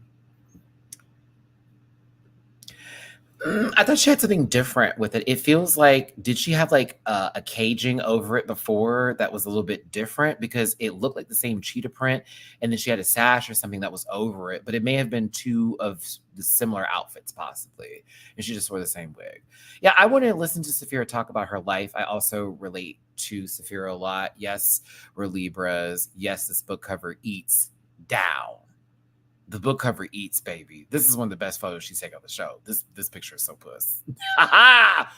But something about the way Safira answered a question when it came to her grandmother, and it was about describing her, and it was loving, and then the way Matt Rogers sort of went into this, a take almost like her grandmother was always sweet to her, but Safira had to check him and pull in, hey, it wasn't always like that though. And that discussion of not making it to heaven happened. And when I tell you I got hit once again, Safira, oh Lord, I relate to you a lot. And I know it's also not just Houston or the Zodiac, but some of your story I relate to with how I grew up in my Black household, with how religion was a big base for a lot of the ways we reacted and responded to each other over things, and how some of that love was misconstrued, and how people gave it. You know what I'm saying? When she said her grandmother said, don't want you to go to hell. And then the mother was like, well, that's not what's going to take someone to hell. It reminded me of a conversation I had with my mother initially when I came out. And it was before I was outed by my dad, because my mom knew, and she told me, and she talked to me before I went to college. And she said, and she started crying because she's like, I just don't want you to go to hell, Matthew. And that's my only thing, because that's what it says. And I'm like, she's like, I don't know if I have to pull you out. Oh, mommy, I'm starting to think of her. She's like, I don't know if I have to pull you out of there myself or whatnot, but I just can't imagine that being the case because of something you can't even change yourself, that she learned very quickly before anybody else did. My mom apologized for that later, and before her passing, and we talked about it a lot. And one of the things she said before she left me was, I hope I get to see you again whenever I go up there. And so that's why, for me, when I hear that statement that Safira made, especially when losing my mother, and how religion plays a factor into a lot of queer children growing up, and the way we handle certain things, especially for those of us who still relate to God and Christianity, is the conflict that we always have about what is written, what is said, what has been misinterpreted, what's been misconstrued. Where do we draw a line? Where do we take what was a story and said book, and then what do we take from it that's actually positive and convey it to another? So for me, that's why sometimes I have regrets for always getting a little nasty or feisty with people, because I don't want that to be my legacy. And that can rub off and end up being your character sometimes, where people think you are bitchy or you're an asshole, and they don't get to see the full sides of you, So, like, to anybody going through those moments or conflicts right now with your family, no, I see you and I understand. I've been there. I've done that. It's still a conversation in my household. A lot of people in my family are conflicted that do not see me or do not want to acknowledge who I am and what I represent and my queerness, and how proud I am of who I am as the person I become. And know that fight will be an ongoing one, but you are a warrior and you are made for this. You are built for those battles. Trust and believe you are. Because why else would you be who you are if you weren't built for that, sweetie? Just saying. But Safira, when having these moments, once again, very relatable person to hear their voice. Hey, Emrika, I don't know why I haven't noticed you here, my French love. How you doing? How you doing? You know, but Safira has my heart, and I enjoy her, and I love how she explained her slew footness with the hip dysplasia. I have some cousins like that as well. First of all, I know she slew foot with the hip dysplasia. Listen, I've always been attracted to a bow-legged man. Okay, so I'm just not gonna, if that motherfucker walk a little wide, I'll be there. So there you go. Soulful Dog, thank you for tuning in on my nasty nest. 302 of you here. Hit the like button, share, and subscribe. Become part of my Rant Pack family. If you want to throw me a little bit of love my way, it goes a long, long way. If you want to buy me a pizza tonight, maybe I'll do Domino's. Those commercials have been playing for a while, and I haven't had them in forever. And it's cheaper. Drop me a little tippy poo in my PayPal.me/MattyRants, Cash App $MattyRants, and Venmo Matty-Rants jar. I appreciate you so much for being here. Miami did broke me, literally overdrafted me. It did, but it was worth it. I had the best trip of my life. I got a tan, I got the sun, I got the ocean. I got to talk to God a lot more in very clear-headed conversations. You don't understand. Being in a pool at 2 a.m. at night, or just even being outside, like in the Miami, like literally in the neighborhood we were in, it was quiet in those evening spaces where I could just hear and feel the wind, and me going into full fucking meditation, because I got locked out the house one of the days because no one knew I was outside, because there were days I'm a little weird like that. I like to take off and find a quiet spot, but I prefer if it's outside where I feel like no bugs can bite me, and I just fucking meditate and like just talk to God. And I got a few of those moments. And the last day I was there, when I had my conversation, it was like I got a full answer back. And I know God always answers, but for me, it was like I felt like boom, like, oh my God. Oh, okay, I get it. Okay, I get it. Got it. Okay, cool. Thank you. And I just walked away from it a little bit better. So I don't know. Such a necessary moment. Such a necessary moment. So yeah. Shout out to Safira. Love you, love you, love you. Q. This outfit is hideous. All right. Now that I got that out the way, let's talk about it. This is, I hate all of it. I hate it. I'm sorry. I hate the title. I hate the picture. And I know she didn't choose this, so they did this on purpose. Okay.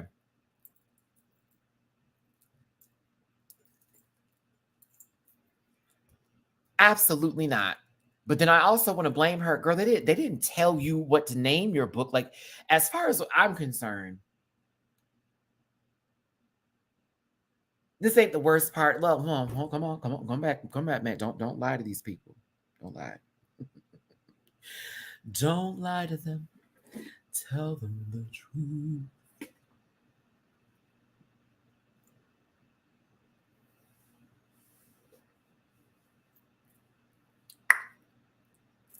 Alphabet Soup. Savor Every Bite by Q. I hate long ass titles for books. I know, because somebody in my family wrote a book with a very fucking long ass title that was dumb, and that's why that book didn't do anything. Hi. But back to this. Told me that book title. I said, girl, I know you're lying. I said, I know you're lying. Why not just Alphabet Soup? Maybe savor every bite, and that's it. By Q. But because you are a fucking letter, you want to be soup? Caillou Campbell's. Are you for real?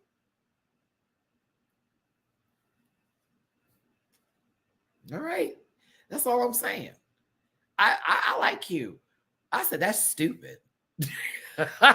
Like, I'm going to read her for the title. I'm not going to read her for the picture she chose, okay? Because if there was a better one, boo on them for that.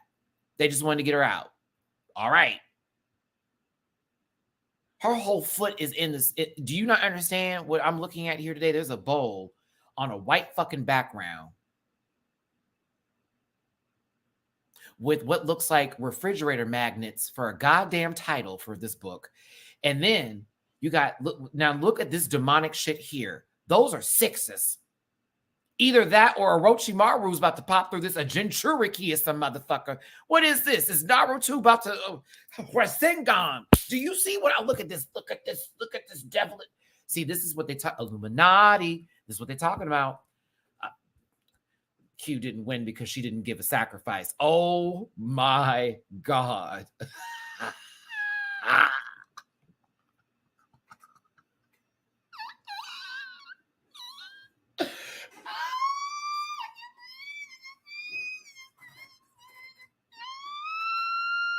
I can't breathe.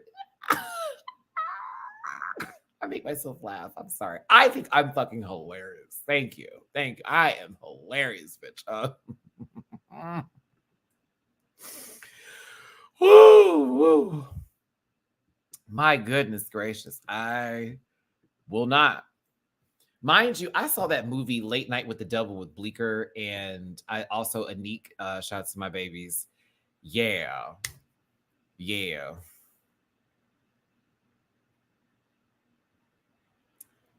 Not Q do look like a Titan. Why are y'all saying that because of her head? Why are y'all saying she looks like a Titan from Attack on Titan? Not in this picture. I mean, we can find pictures where that would actually be factual, but like, is that why you're saying it? I don't see that. Because I'm like, what else on her do you see her being a Titan for? Is it the shape of her head? What? Like, the mouth opens and it's like, like, is that it? I'm just saying.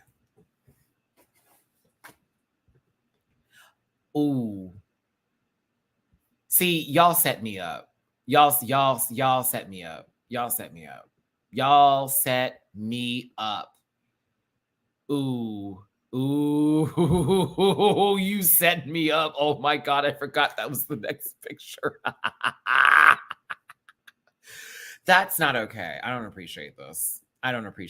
Why in the God's green fucking earth hell plaster on a wall of a cheap town home somewhere downtown for low rent and bad plumbing is there a bra on top of this old maiden fabric? This looks ridiculous. With this wig, I don't know what century you're in, but I don't want to go to it, and I'm not there. Two. No. It's like a portal gun got stuck between places here. What is happening? I like Q. And I thought that when Q was talking about the hard times that they were facing, that's when I could relate to Q a little bit. In the beginning, when it was like, I knew I was coming there. Where? I was like, what's happening? And then when it got a little bit more personal, I said, okay, this is what I wanted to hear. And I'm thinking, well, isn't this how the questions were set up for her when she got down versus how it may have been for other people? Or is it because she didn't know how to pivot from the question and sort of gave answers to me, in my opinion, that were not the strongest of the day, personally? Because, like, again, when she talked about her personal life, I was like, okay, this is very relatable. I feel cute. Oh, cute. Like, I'm aware with that. But then the beginning of it, I was like, I don't know if I'm really vibing for this, because I kept staring at her outfit and her look. That cover, my God. No. They did her dirty with that, but I also would say the title itself is stupid. I'm sorry, Q. I don't want to be rude. I know I've already been it. You're saying sorry for something you've already been. Like, no shade, but a little bit, lots of it. Yeah, this looks stupid. The book title's stupid. This looks stupid. This is dumb. I hate she ran out of clothes. I don't know if would clothes help her out? What if was she going to be noodles? If she had it, she thought of this. Me basing the title of the book around my outfit was what I wish she had more time. I wish there would have been more time to make a better outfit. Yes. And then there's Maud. And then there's Mod. Look at that from afar. What are we thinking?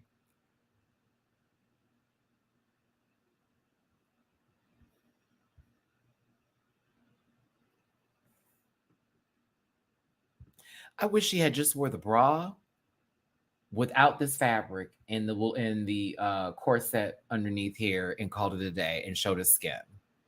Maybe she doesn't want to show it. I feel that, and I know drag is subjective and we all have different taste levels for it. I wish she did not have that old maiden fabric ass ugly fabric underneath this. I'm so sorry. I needed her to have just the bra and the corset. We would have been right with God. I'd been here for it. Once again, these bras are shaped so weird. I'm still gonna be okay with it though. I'd rather just the bra though. Why is it shaped like that?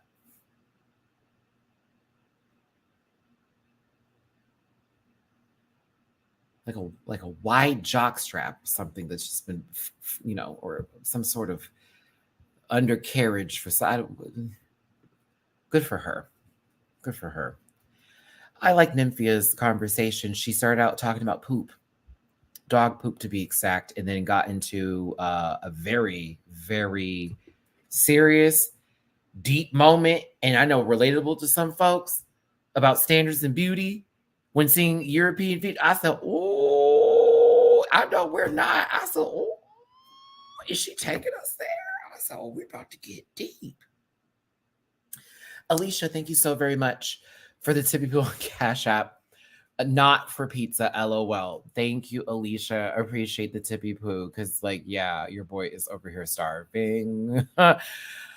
I appreciate y'all down. Thank you for tuning in. Hit the like button, share, and subscribe. Become part of this Pack family. I love you, and I appreciate you for tuning in and being a part of this conversation today. And if you want to be like Alicia and drop me a little tippy poo in my jar, it's paypal.me/MattyRants, cash-up.MattyRants, and Venmo MattyRants. This cover is giving. It's also a funny title. I can hear someone going, Matt, you're a hypocrite. You just said that you don't like long titles. But if it's funny, because Safira's book was Slewfoot. That was the best one for me. But this one is actually clever. Breaking Wind, the art of letting go. Come on. Not alphabet soup, savor the taste, boo. Breaking Wind, the art of letting go. As a Mattivia merch pusher right here, as the guy who continues to tell you about probiotics and the importance of your body getting the right kind of bacteria in it, it's a good title. It's a great title, along with a great picture. Because that right there looks like a comfortable poot. They raised their leg up and said, squeak. Man, did you see how RuPaul snaked that yellow jacket away from her? She didn't like the jacket on her, but she also said, okay, this is getting crazy. We need to do something a little bit different here. You could definitely tell she's like, okay, this is a lot to work with, and I know we want to make this cover right, so we're going to do it here. But the conversation about standards and beauty, as someone from Taiwan, viewing it from the Western gaze of seeing how European white men with certain features were being praised for being beautiful, and how it was affecting them in their own personal self-worth, as well as how they viewed themselves in being feeling attractive in the standards of beauty, and then getting into drag and playing to that. See, that was the difference between the other two for me. Whereas Q's transition was a little bit tough into them getting to the point, but it got there and it was good. And then when we get to Jane, it was all about the drag and not about the personal story for me. When we got to Nymphia, we started out light. Okay, we pulled it into the middle and we got a bit heavy, and then it related back into drag. I said, okay, and there you go. That to me felt seamless for the conversation. And normally when you think that Nymphia would be like, okay, I don't know how I'm going to have to talk, or this makes me all nervous, it was like, oh no, this is very relatable. It's very relatable for a lot of people who understand where she's coming from specifically. And a lot of folks could deep dive into what she said, to be real with you. A lot. When I heard that, I said, ooh, that's going to touch some folks and they're not going to get it. They're not going to get that. But I said, oh, okay, I see you. I see you. Because it's not just even about facial features, it's hair texture, brow bone placement, like jawline, this, that, and the other, color of the skin. You know what I'm saying? Like, mind you, like even the size of someone's lips go on there. All of those things go into like standards of beauty and what people are saying. And there was this point in time, and even now we see a lot more people get celebrated. But back in the 90s, I'm gonna tell you this, even earlier than that, the way people view things, or even how you see it on social media with how some folks even react and respond to how they would put folks of different colors together, and what the reaction would be for one over the other, or what comments would be made about specific ones over the other. You know what I mean? Like, not to do this, but a lot of folks, that word thug gets thrown out quite interestingly. Anywho, moving forward before Maddie gets into the long talk. Anywho. Matthew's like, moving forward. I liked what Nymphia had to say, and I was really here for it. So I appreciate this conversation. And I said, okay, Matt, you did a good job today. Even though I do feel like the questions that were pitched to Q and Jane, more so Jane, but maybe it was, again, they should have pivoted, felt more baitable to them not really focusing onto their personal stories. But then I also question, well, if they're given the ideas of writing said stories about themselves for said memoirs, right? And they only focused on, say, the drag aspect of it and not the personal aspect, whose fault is it? And so Matt's working with what they wrote. That's what I'm asking.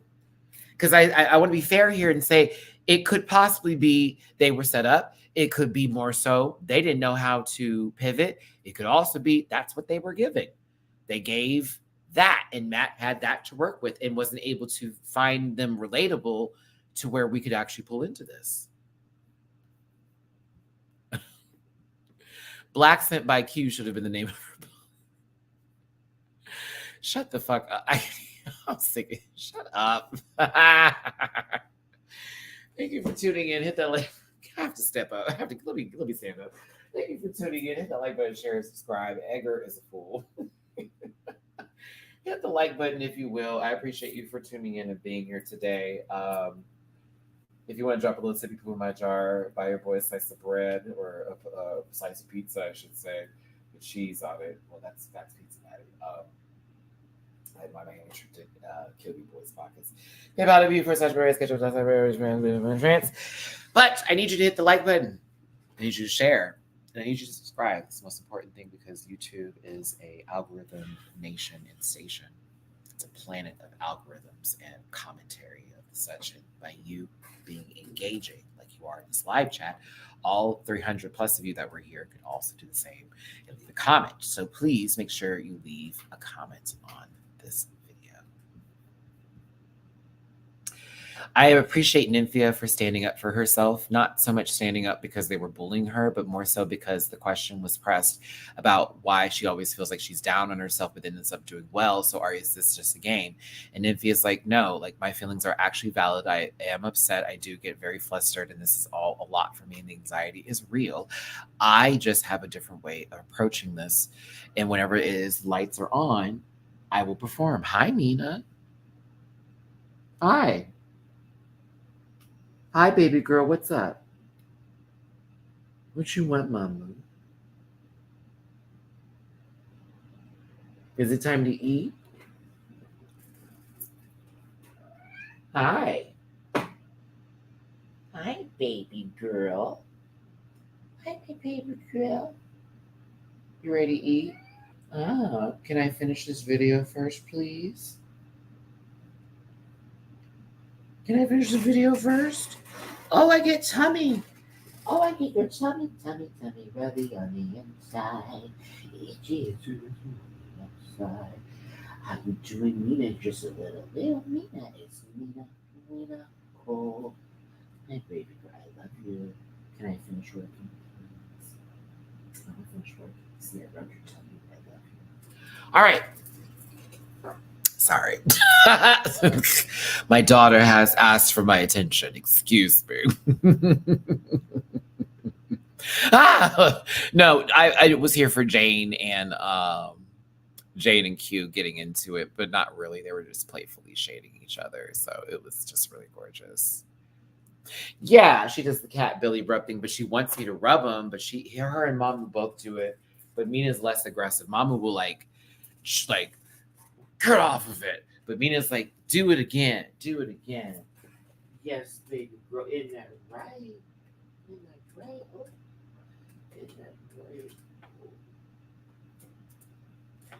Want to say hi to everybody? Say hi, sweet face. Say hi to everybody, Mina Weena. I know. There you go. You're like, you have to pet me now because you picked me up. You know I hate that. I know. I'm sorry. Look at them gums. Yeah, buddy. Good to go.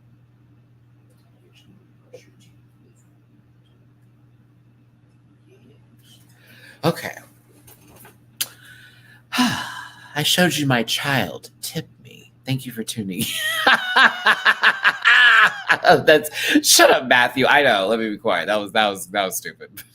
But if you do want to buy my baby girl some cat food, right down. PayPal, Cash App, Venmo. Trust me, because we already more than halfway through our current dry food bag, so we need to get there because babies were eating while I was gone. Yeah, a good time by all was had over here, talking about their positive experiences, their bad experiences. You know, Q getting dragged a little bit, Nymphia getting dragged, and then she turned to Q and being like, "Girl, they keep on coming for this," and Q being like, "Bitch, they talking about you, not me. Don't pull me into this." It was funny. Bell chant. Yeah, that was very that. Say something. I did it. I showed you my poos. I showed you my cat. My kitty cat. Hi. Aren't you gorgeous? Aren't you just gorgeous? Oh, speaking of which, there is going to be a cat video that I'm releasing also next week because while I was gone, Bleeker was sending progress reports, and I'm going to make a little video out of the note progress reports that she was making for the cats. Oh! So yeah, get ready for that. It'll be a short little 8-minute video that I do with like cute noises and stuff like that. They were taking pictures of the cats each day, and they did most wanted posters for who was the bad one. So yeah. Let's get into looks here. Bitch, I'm here for blonde Jack Fed on TV. I know that. Listen, they can't put my black ass up on here. Oh, too gay and too black. I don't know. As light as I am, but bitch, Jack is eating this up. Come on, Jack. I didn't look with the see-through pants. Come on, friend. You would have punched through on Jack. Come on. I thought this was the queer tease. And I said Jack Fed and Cornbread have pulled in, bitch. And I love both of them. Shout out to Cornbread and shout out to Jack Fed. I love those two.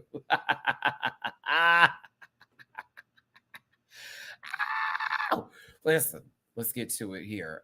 Michelle Visage, you look good, sweetie. You look good. RuPaul, this is one of my favorite dresses that you've worn this season. I think you look great. I actually like this wig. I think the makeup is great too. Fight me on it. Ronan Farrow, cool. T.S. Madison, that's my girl, and I love her down. Period. That's my Libra sister. I will fight you over T.S. Madison, okay? The girls were coming for her, and I was very much glad to be away from the internet when people were trying to drag my sister over one comment on one day. Did you not catch her for Untucked? Mama was giving nothing but the love, okay? Drewski, I didn't, I missed this. I'm sorry, baby. Q's cover matches that ramen dress she made for it. Ooh. That's what you saw? Ramen? I wish I could see those noodles you saw, friend. I didn't see those noodles. I was looking for the noodles. I needed the noodles. I didn't see the noodles. Thank you, Drewski. I appreciate you, baby. Aubrey, thank you, sir. The super chat. Remember when you thought he was the man from P Valley? He do look like that guy that was popping our good friend crooked letter I, crooked letter Miss Mississippi. Mm-hmm. Trying to make her dreams come true. I was getting that too. I received it. Oh yeah. But shout out to T.S. Madison. Shout out to the judges panel. Let's go ahead and get to the looks. Yeah. Yeah, Rue. Yeah, Michelle. Yeah, Madison. Yeah, Jack. Up first, but last, Q. The category is AMC list, A-list. The category is Regal Rewards membership. Category is Cinemark card holder perks. Category is Blockbuster rewards. Category is Redbox exclusive. Category is Netflix before they became streaming exclusive. Category is Fandango. I hate that goddamn name for this category. Up first is Q. Looking like a table ornament for a Thanksgiving at a kindergarten classroom. My God. Let me get the poll going here. Is it giving? Is she cute? Or is it a chop? I got to close this up soon, kiddos, because my babies are looking at me crazy. And they are ready to be fed. This is their time to eat. And I don't have time for, you eating your own thing. Ew, nasty.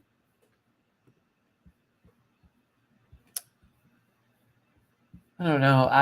It's not my favorite thing from Q.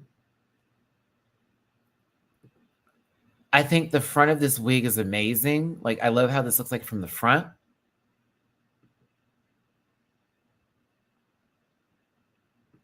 I hate it from the back and the side with an infinite passion. Oh, I hate it from the back and the side from an infinite passion. Oh, I hate it.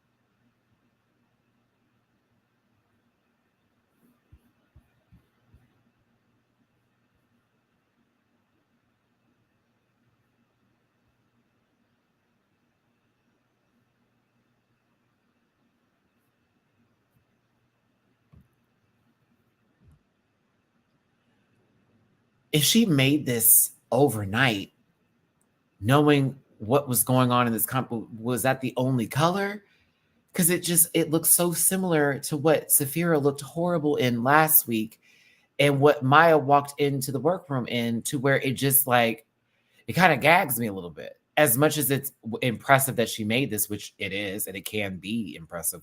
Two things can be right. It can be a chop and it can be impressive. It can be an impressive chop.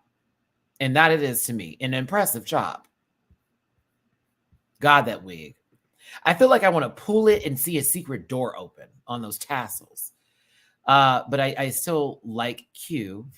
You're like, Matt, you keep stressing this because people are evil and weird. Okay. I like her. Don't like this. Loved many other things from her.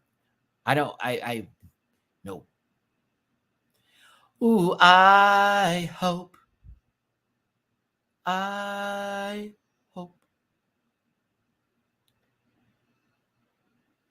Don't get yourself down, my dear. How many roses to... Just want to start singing that song for her.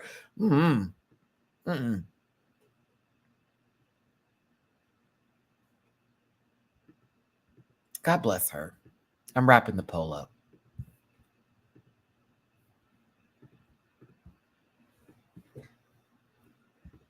Yeah, let's go ahead and wrap this poll up here. Whew, bitch, I'm hungry. Sorry.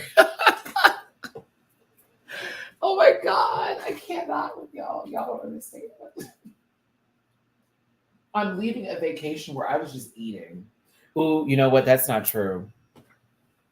There were some times and some moments where I had to like really check myself at every restaurant and go, Maddie, you have to get a salad with what you're eating right now. Like, you have to think right about this. I also went to some restaurants that were absolutely the worst, and I went to some that were really, really good. So that's gonna be a funny story. It is. The vacation was great. It was amazing. However, it did break the bank for me. It did. It wore out my pockets low, through, and then some. Baby, I barely made it out alive. Okay, just to put that clearly, I barely made it out alive. Also, to be put next to a 5-year-old child next to me on my flight going home and a newborn infant behind me had to be the biggest FU from the universe, because Mercury retrograde was happening on my trip, but I came back on the 8th, which was the solar eclipse, right?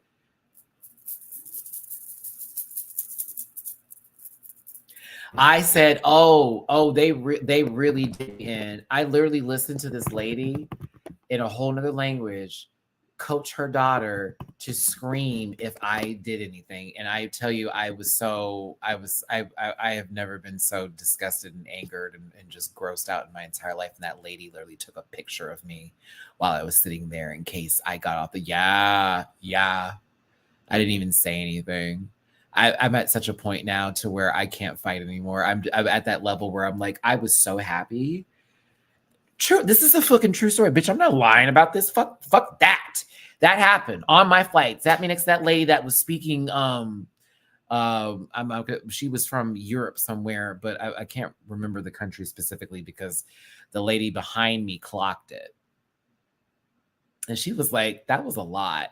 Because she was loud. Like, she was loud about when she was talking to her daughter. She never was quiet. She was very loud every time she spoke to her. Mind you, the newborn is behind us. That baby wasn't crying the whole flight until that lady started speaking. And it blew my mind because the child at the beginning of the flight was crying and they got it to calm down. So I was like, okay, great. Quiet the whole flight. We get to that part where she needed to go to the bathroom and it turned into, listen, if he does that, like, yes. The child was also hitting me in my seat and she kept doing this. And I was trying to sleep.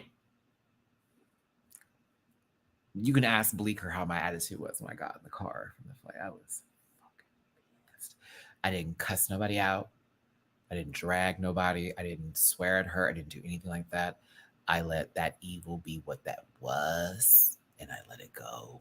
And I said, I will not have anybody take my joy or fuck my shit up. But I know the people behind me knew what was up.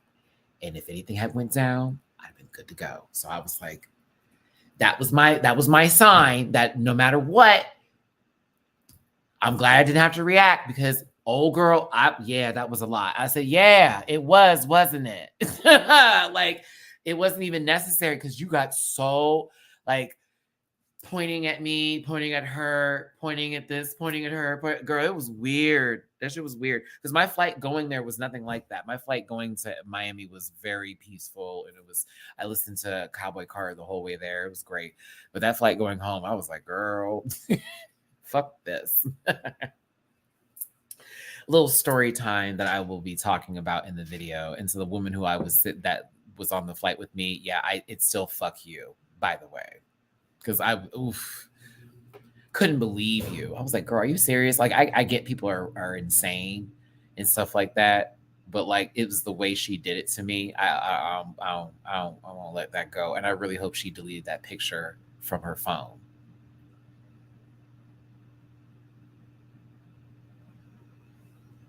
Like, I didn't choose the seat because I knew she was there.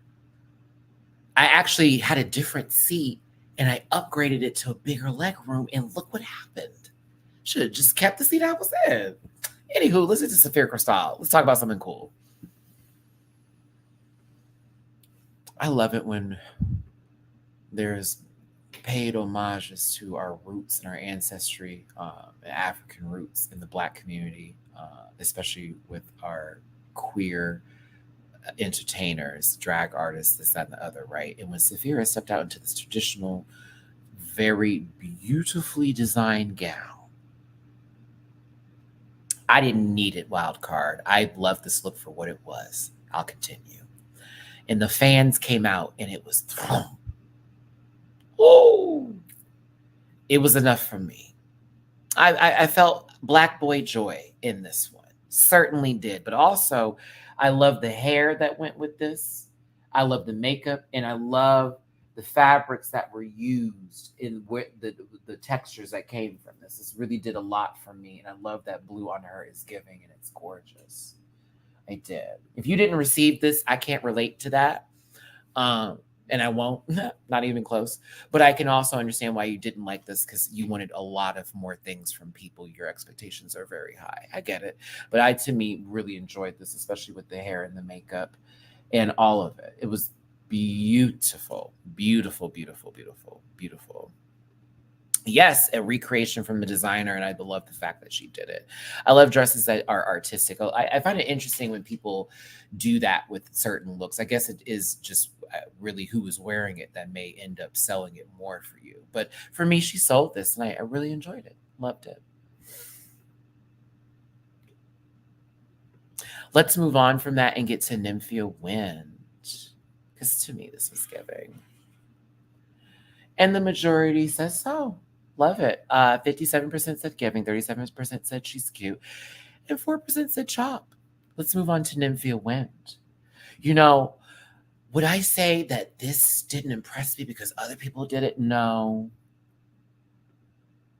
I would say this is beautiful.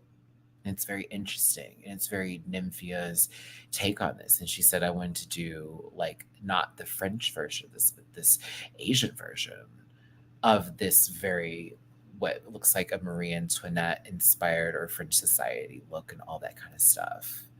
But then we had the hot Pusao. You have a hot Pusao. Hey, she's done the blue a lot this season. Are we sure we're okay with this? Are you sure you guys okay with this? It's a lot of blue from her this season. It's a lot. This is a lot of blue from Nymphia. And another orange hair. Oh, this reminds me of the first outfit she wore. It was little boy blue.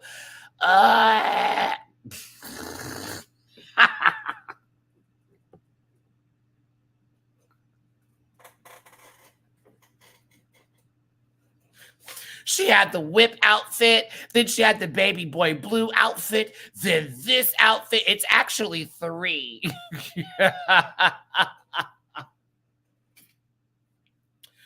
Yes, wild card. I'm literally making the statement, and the irony of anything with Safira. I'm not sure what that was for with me, baby, but for me, it's just a joke that I was making for this one when it came to Nymphia's outfit. I hope that wasn't taken too seriously. I don't agree with your comments about Safira's look, and I lived and breathed for it. But coming into this with Nymphia's outfit and the fact that she has worn also a lot of blue, but also a lot of yellow, but also other different colors, it's just the joke. So I hope we didn't miss that entire presentation of what that was, because that's not what I'm receiving from how you're responding to me. Just to be very honest with you here and to be directly forward in that case, just so we're good on that. To get back to this real quick, it was a joke, 1, and 2, I think this still looks really cool. It seems like you did. That's why you're getting this right now from me. But I think the hair is giving. I think that the outfit is doing what it needs to do with the pearls. I've seen it a couple of times, and it's accepted, wild card. I do appreciate it because that's what it was given to me. So that's why you're getting this right now. So I love you down. We've been doing this for years. But yeah, it did feel like you was coming for me because I had my opinions about Safira. So that's why I need to say that real quick. But this is good, and I like it a lot. It's actually very interesting. I didn't put the poll up. I'm ready to go. I'm ready to go. So let me get the poll up here. Let me get y'all. Yes, you are right to have your opinions on this. Fuck my drag. Fuck my opinions, and fuck all that. Get them in there. Vote for this bitch. Listen, as much as I was on my vacation, I did read some things from the previous episode before I had left. And I think that was one of the reasons why I made like this Twitter post about like why I don't want to I was like, I'm gonna just get off this fucking internet. I've read some of the most racist shit of my life. And then it was like, what made it even worse was like, Nymphia was getting thrown into the conversation sometimes. And then some people were doing this weird thing where it's like, I'm not racist because I like Nymphia. But then you say something gross about Safira. And it's like, just because, like, what? And then it was another thing about the whole, what was it? I was reading something about Q and Plane, and the only reason this and this is happening because of that, and da da da da da. And then it's like the idea that people have a Plane getting pushed, even though I think Plane is actually doing very well in the competition. She's sticking to her shtick that actually Ru likes. Like, it's not even just about Safira and Nymphia at this point for me. It's kind of the whole cast as a whole getting dragged for no apparent reason at the most weird times. Like Maya getting pulled into the moments because, oh, she threw this over here. You got people that know nothing of drag talking about that as if what she did was a whole fucking violent act against somebody else. You got folks getting into Amanda's business. You got folks talking about what drag is and this, that, and the over the season. It just started to really all come together. It's weird. This is a great cast. I think all these people came with it in their own kind of way. I do feel like everybody who may feel an episode or two was rigged, you are valid in those feelings. If you think somebody should have stayed over somebody else, then you can tell me the episode. I probably would go, you know what? On another season, in a different world, you damn Skippy. That's exactly what would have happened.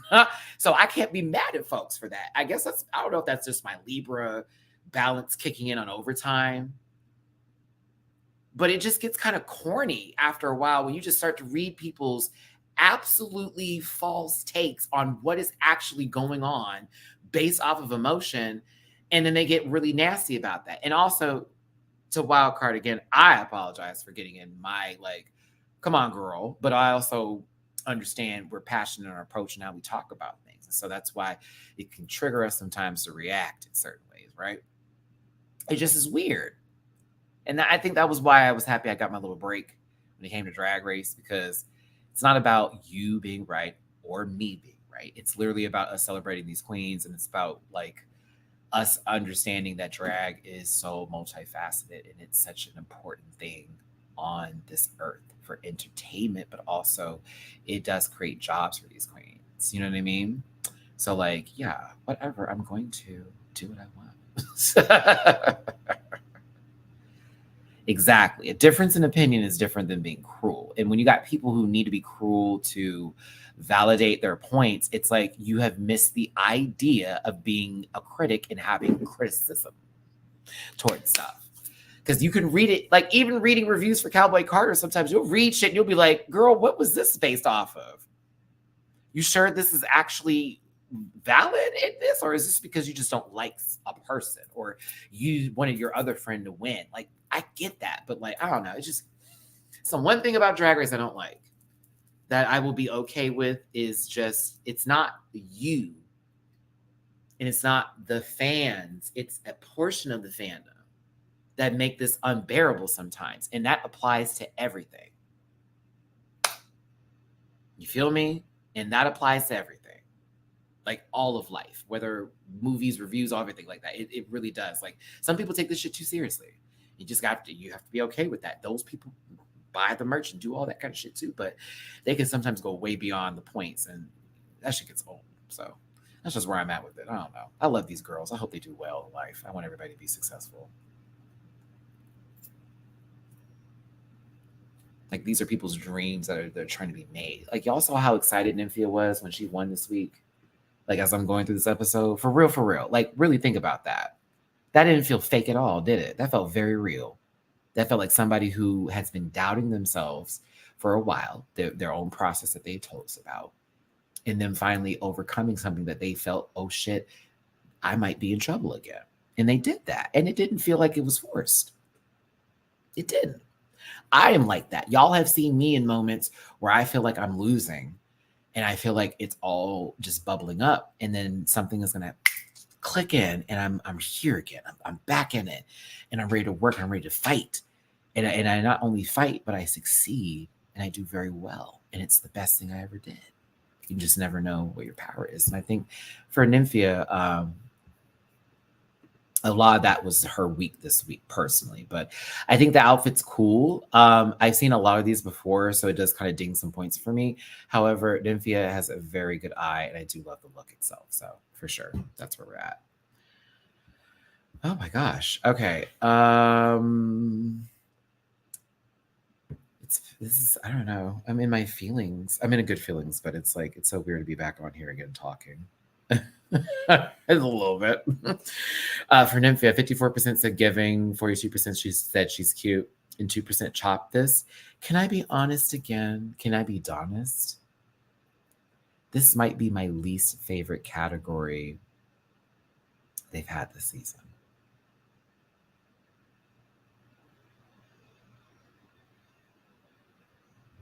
Let me get Plain Jane's pull up. This, I think, was my least favorite category.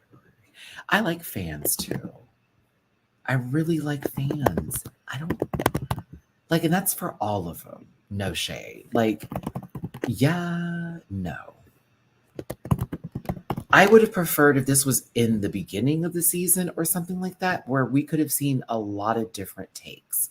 There were too few to work with to feel like we got a show. I'm going to say this. You may not agree with me. Jane, this is giving.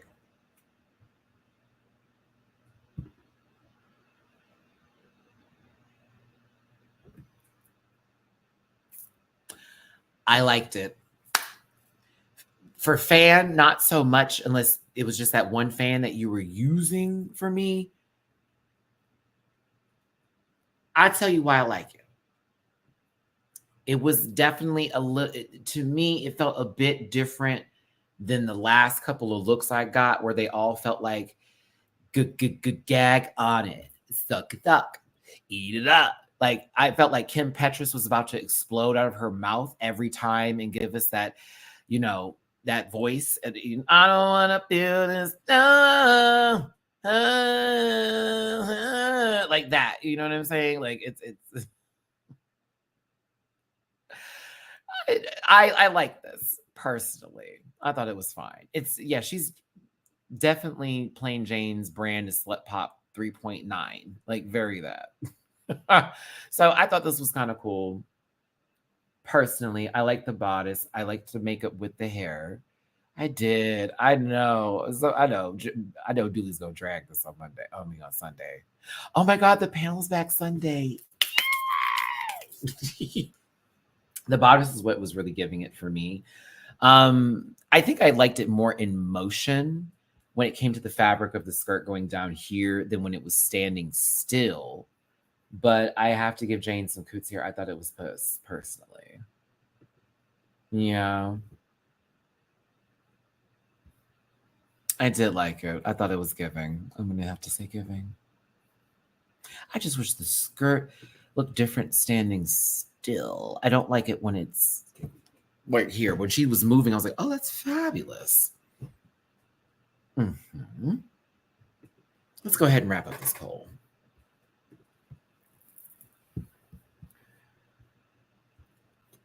Oh, that's very dope that Utica made the bodice. And she said her and Atlas did the pleated fabric. Okay, interesting. Listen, I thought they were going to pull out the baby pictures.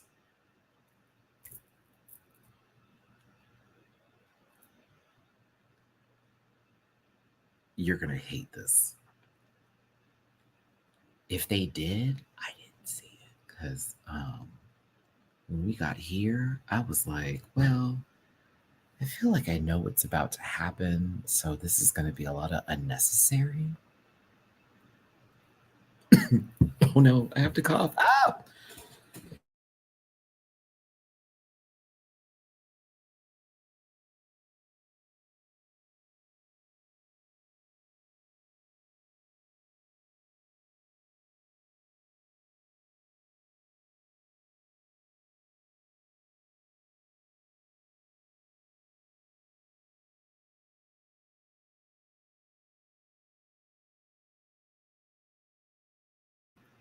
Sorry, I had to cough.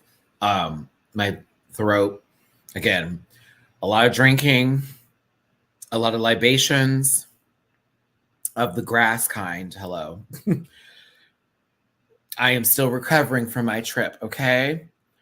And then Bleecker left me an Eddie. So, like, yeah, like yesterday I was on my full relaxation mode, and we are still coming back. We're still coming back. We're still in there. Oh my God. Trust me, like even my teeth have been giving me the business because I haven't had bread and like hard food like that in a while. Of like chewing, it's been very vegetables and protein. Trust me, I'm still recovering all over. Okay. I knew that this was not going to be a top 4 final finale from the moment RuPaul said semifinals when she stepped into the workroom within 10 minutes of this episode. It was then stressed again about the semifinals. Okay. So if you're me or you're a queen and you're in this position of the top 4, you know someone's going to have to lip sync to get to the top 3. You can pray, Shantae, you both stay, but that's all you're going to do. Nymphia, you deserve to win. It was a good run. I think that you and Safira were clearly the best, the most relatable for sure. But for you, it was almost like a great moment because they got to see you be vulnerable. They got to see you express yourselves, and that shyness that is enduring sometimes of you was actually something that honestly pulled all this together because it was that self-doubt that you were able to fight and pull all that energy to say the things that you need to say to convey the story that you want to tell about yourself. Oh my gosh, my contact lens is killing me. Ooh, the sciences, sorry. It's good for us, Nymphia. And a nice win before heading to the finale. So she has more than 2 now. She's at 3. 3 wins going into the finale, which is great.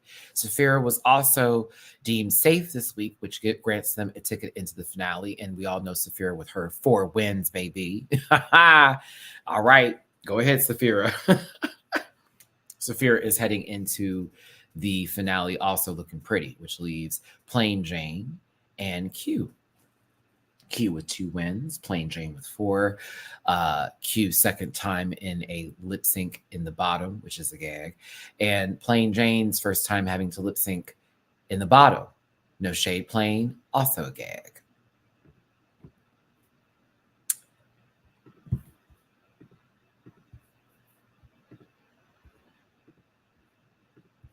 Who in production saved this song for this day for these 2?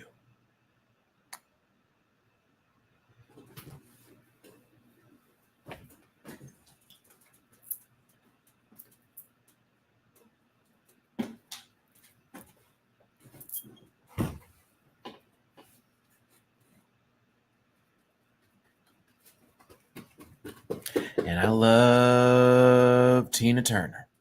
I love Tina.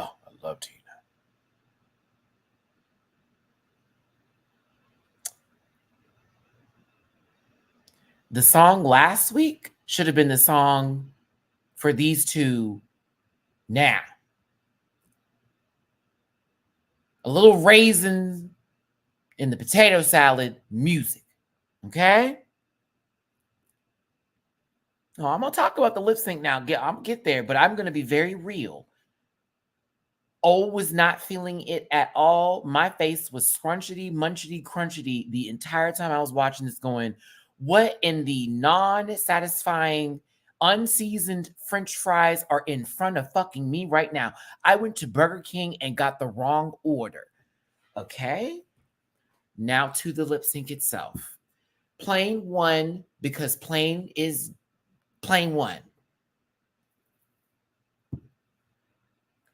The theater kid in Q is her ultimate saboteur because there would be times Q would go into acting mode with the lip sync, almost like Tia Coffee does, but it's not funny or that good.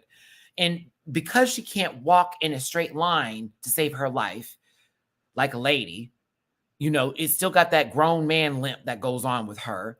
It looks like some clunky child out on the playground about to fuck it up and just do what it got to do. Why am I talking about playgrounds?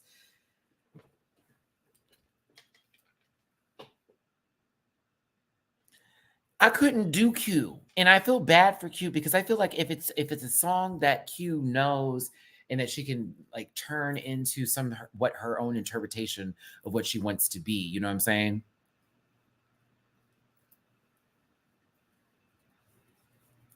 But like, I'm not going to respond to that, Archie. I'm going to keep pushing, to be honest with you. I hope you can appreciate that. That's bait for me. That was bait. Y'all answer him. I'm not answering him. Y'all can answer him. I didn't like how that came. That was rude. To continue on with what I'm talking about here, so I can continue going where I'm going. Because this is mind you, this is a rock song, so we're not. How did color get brought into this? I said sauce and I said seasoning. Do you see what you just did there?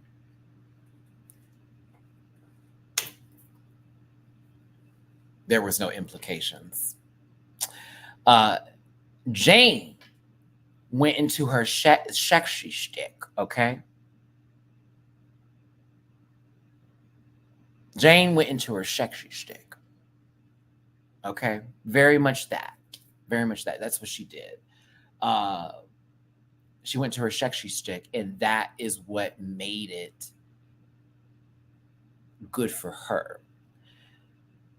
Okay, no, I'm lying. I didn't like how Jane was doing this either, but I liked her more than I liked what Q was doing. And then when we got a little bit later on into the song, God, Q dropped down. Oh my God. Do y'all remember this moment? She dropped too quickly. And I was like, she hasn't gotten to the crescendo part of that song or the bar yet, girl, to give the, oh, just yet. And you almost, it's like she jumps a little too quickly. Because at this point, English, when it was the song and she got to the knees and she's supposed to be conveying this, right? It was too early when it was done. And it just was like, okay, it gave Jane the opportunity to then hit the actual mark where she was supposed to get down for it. And then it was done. She was almost doing too much. And then she kept going for her hair. And I don't know if that was a cue, sort of coming to something that was comfortable and she wanted to give a little something like that. Oh, it just, I want to so badly get in the studio with Q one day and be like, let's talk about some moves that we can give you to where you can just incorporate into routines and you're going to be all right. That's what I'm going to ask of you to do.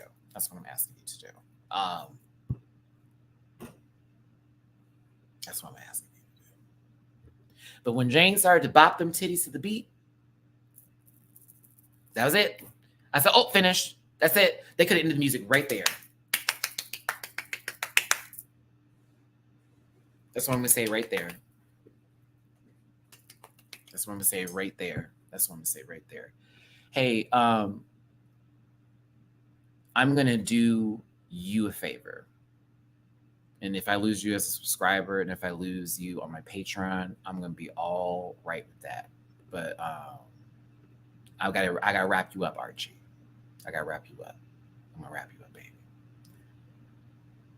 I'm going to say this and I'm going to make it very clear. Hold on. Nope. I want to be really clear here because I'm in my peace. I'm in my positive spirit.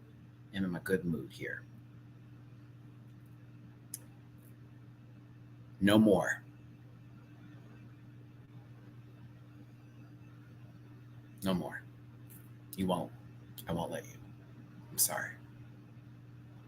Because I know what you don't know shit. Back away. All right? I'm good. And I'm going to stay good. You didn't like what I said? That's too bad. I'm moving forward. I hope you can too. I will be all right. Drag me over anywhere. Do what you got to do. Do what you got to do. I'm going to be good. And I want you to be good too. And that applies to everybody in this motherfucker. You can log into another account. No, I blocked and banned him.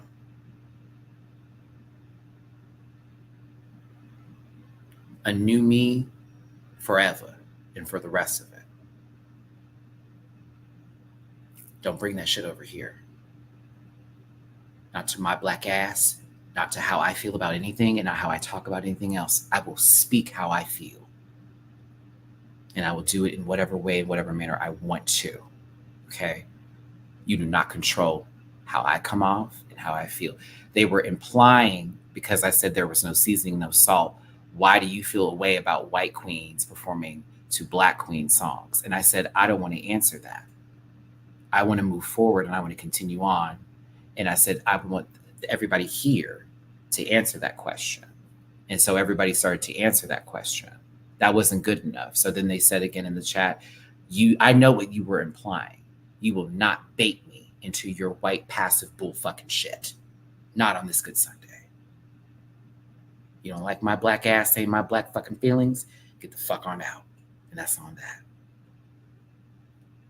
No seasoning, no salt, trash. You email me about it, you want to talk about it later? Blocked. No more. You will not take me from, I'm not going to. Nope. Past that point. Just like how it feels very passive when a white person asks me to hold the camera so I can take a picture of their friends. Like I ain't sitting over here working my ass off for shit and doing the fuck I got to do to be recognized as an entity where that shouldn't be me anymore. Back away. Plain Jane did that titty bop and got right back into the beat. And I said, okay, baby. Okay, baby. That's what I wanted to see. And I got really into the performance. And I said, Jane's got this. Personally. Is what I wanted to continue saying.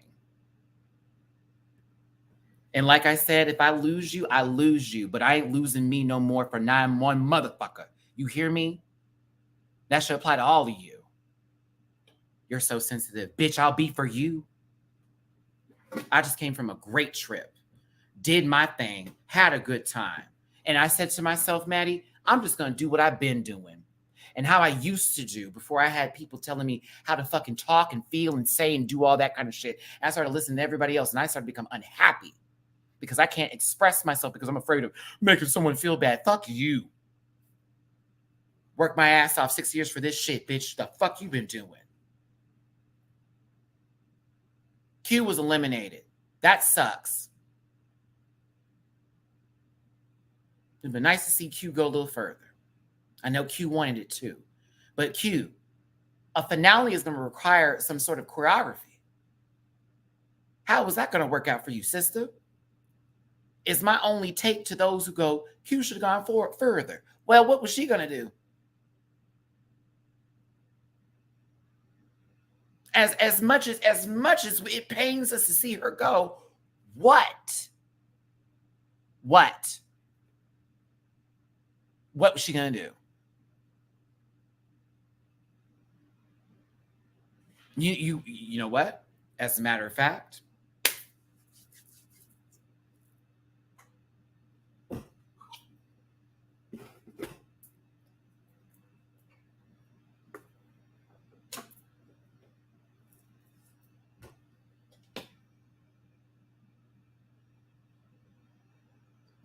what did I say that was bullshit? Nothing. Quite fucking true. She would have went to the top 4 if they had to lip sync off what was going to happen. Be real.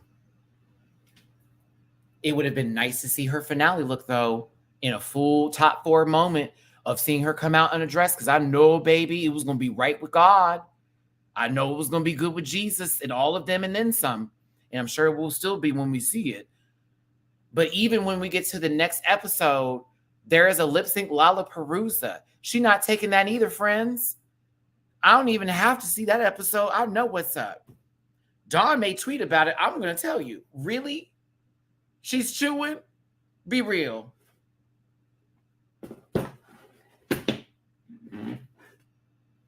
What do we need to make it about so that we can have other people question how I feel, huh? She's not going to do no, she's not a good lip syncer. It's okay.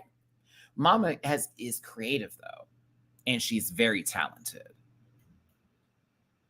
She can make things that you couldn't even think of. She could probably pull that motherfucker out in seconds, minutes, hours. She's very talented. That we will never be able to take away from her, nor I, nor anybody else in how we talk about this baby. But lip syncing and performing are not in her wheelhouse, and you're going to have to be okay with that. When she gets there, we will be right there for her.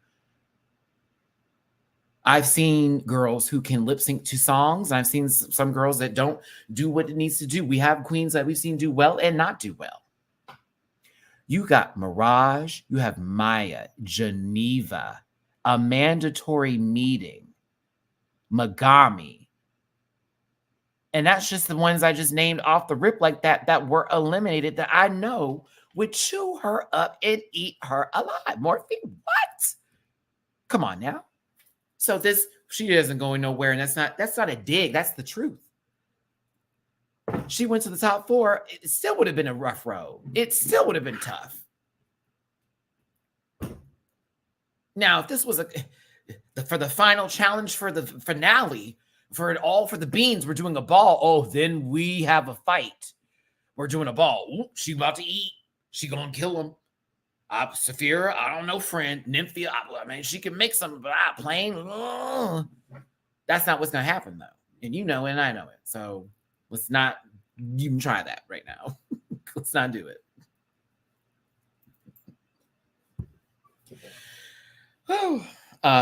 They were planning to send her home, if I'm going to be real with you on the right note. To me, I don't think they had it in their imagination to have Q in the top 4. A lot of people who are on the show will have a conversation and even tell you that it feels like the writing is always on the wall when it's their day to leave. Like you can see a lot of interviews with the queens when it comes to stuff like this. She knew it was going to be her day to day and then some. You want to know how I know she knew? Because hell, I saw the episode. The energy from the photo shoot, the energy from the interview, the energy from the judges' critiques. Even the way this elimination happened was wild to me. Because when it was Jane who won, and then RuPaul goes, Q, they pause it, they show Safira, they go right back to Q, back to RuPaul. Thank you so very much. And it was as if she was going to say, you stay too. And I was like, there's no fucking way y'all just did that. There's no way. No way.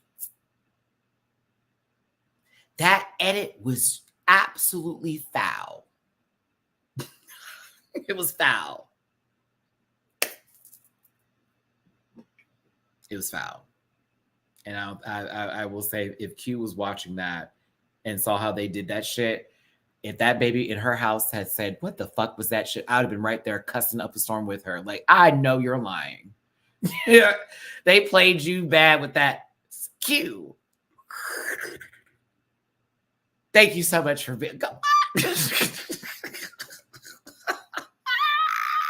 Bitch, I broke. I broke. So I don't see what would have happened with her going forward. I thought Q would have been a nice top 4 if it was a finale. I don't think Q would have won this season at all. And that's not shade of her. I think that Q is amazing, but there's another wheelhouse of things they're looking for when it comes to that crown. And I think that Nymphia and Safira, and I'm including Plain Jane into this conversation a tad bit, not fully, because even the dancing part of it, I am concerned for our sister a little bit. They're looking for some other things, right? But I think that Q has a position to come back in the show at another time, continue to show their talent, but maybe they add some more things to the equation. We have seen this before with queens who have been on the show. We know she can read. We know she has good jokes. Most of the time. We have all that. But personally, for me, I was like, this is it. This was it. Yeah, that was it. That was it for us. But good luck to Q next week. And I told you about that. Did I not clock that, Lollaparoo? Did I not? Thank you. Yeah, clocked it. Ben said that. Wouldn't it be interesting if they brought back the eliminated queens and did that? Thank you, Nadine. See, that's what I'm talking about. Nadine came in the room right. Ain't heard not a word from that motherfucker. Then come over here talking about some race shit. Then out of my face with that nonsense. Hey, Nadine, how you doing, baby? Welcome back. Well, thank you for having me back, Sweet Pea. Thank you for having me. Listen, are you team Nymphia win? Are you team Plain Jane? Are you team Safira?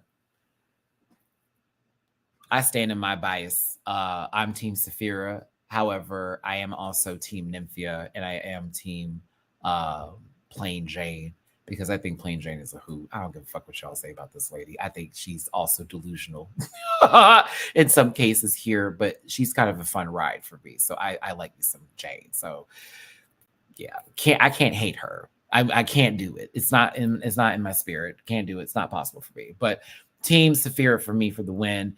If Nymphia takes it, I'll also be very happy for Nymphia. But to me, it's my Libra motherfucking sister. It is my Libra sister down. It is my former Houstonian, now representing Philly sister. All of the above. I feel that, yeah, Houston, right? Safira? Yeah, all of it. I want her to win so motherfucking bad. I want Fisher Price titties to full grown woman breast to win. I do.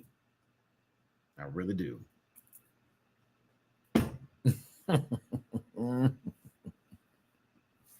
It's the best screenshot too for all of them. It was the 11 years too. When she said that, I said, oh, it's a good thing they let her cook too. Maybe you would have been too soon, Safira, if they had you on early. I'm just now noticing that your fan that you're holding does match the fan. Wow. Anywho, Untucked was pretty good too. I don't really care for it as much because it's not really shady, and I like it when it gets a little bit rough in the streets of the Untucked atmosphere. But well, yeah, Aquariuses have always been sweet to me, and the I guess the ones who I feel are the most bold, or at least have the most like they're gonna be like forward with me when it comes to dating, has always been an Aquarius man. At least the ones I've been like the ones I've dated, because I've dated mostly Aquariuses, but I like someone to be like, hello, I'm interested in you. What's up? Okay, bye, let's go. But no, T.S. Madison going backstage and talking to the queens and really breaking down like, hey, like this is not the end for any of y'all. And I'm so proud of you, and giving them nothing but love. And again, it didn't feel like some weird, like, okay, why are you back here talking to these people? It felt like a personal moment. And mind you, T.S. Madison is going to be working with these people again because Madison's in that wow bag. They have her hosting all the live shows and the Untucks and all that kind of stuff. I'm really down for it. I'm here for it. Love me some Madison. So I'm appreciative of her, and I'm happy to see her on the panel. And I hope they give her a full-time position. I do not have anything against Ross and Carson outside of Archie believing that I don't like white people, as he was trying to imply earlier. But I do believe that Madison holds an actual spot on the panel. Like, Bleecker is one of my best friends, mind you, so this is why I get pissed off when people try to bait me and stuff, right? But like, I think Madison needs an actual spot, like, to be honest with you.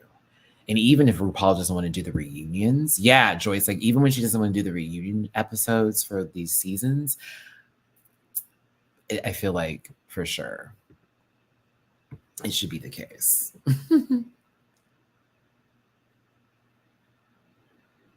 Yeah, like, I don't want none of that. That came over here, honey. I didn't want none of it.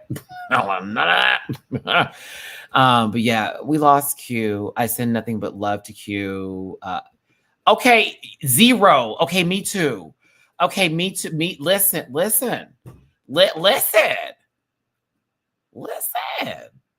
When Q was like, I'm about to get back to my boyfriend, I was like, I mean, my husband. I said, I know that's right. You about to get back into something. I know that's right. I know that's right. So you about to get into something. Jennifer, oh my gosh, thank you for the super chat. Had a bad day, but this live has blessed me. Oh, thank you, Jennifer. I appreciate you. Thank you, baby. Nadine, thanks for the love. Thank you for stepping into the room today and blessing us with your presence. Love you, Nadine, and I appreciate you. Y'all, before I wrap this up today, if you want to drop a little tippy poo in my jar, paypal.me/MattyRants, Cash App @MattyRants, and Venmo Matty-Rants. I want to thank you so much for being here today and for blessing me with your spirit as well as your time. To all of you except for one in particular. Very much so. Dylan, I want TS, Michelle, and Law. Ooh. That might be too good. Oh, Law needs to come back as a guest panelist for sure for the balls. He needs to be on consistent. Like Ronan's been there often. They can have Law be there often as well. Pay that man, please. Please, I beg of you. I beg of you. Please. Okay. All right.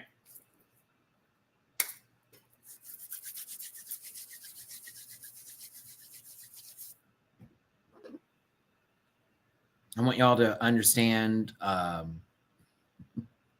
much as you can about me and really recognize where I'm at going forward from now on with this channel, as well as with Drag Race in general, and this and the other. I will cover the shows I want to cover that make me go, yay, that make me excited. Like We're Here, Chucky, like I was talking about, we're going to be doing the Drag Race Vegas live show, that Untucked. I'm going to be covering that too, right? You are not going to place me into whatever box you want to anymore. We are not going to play this. I'm going to make Maddie feel bad, and then he's going to do what I want him to do, and then it's going to be all peachy from there. If I don't like a queen that you love and breathe for and you hate that shit, that's not, I don't care. Weird. You taking shit too seriously. I meet these people before, I'm going to meet them before you do. Talk to them about everything I said and this, that, and the other, if I want to. Right? What Archie did earlier today was insinuate some shit, like basically saying I'm racist or trying to gaslight me into arguing with him over that. And they've done some things like this before by asking questions that are generally, you would be like, okay, what's going on here? What are you trying to insinuate from this? And I've actually been kinder than I should have been to you, Archie, by responding to some of those statements to you. Okay, whether you agree with how I feel or not, right? But going forward, hold on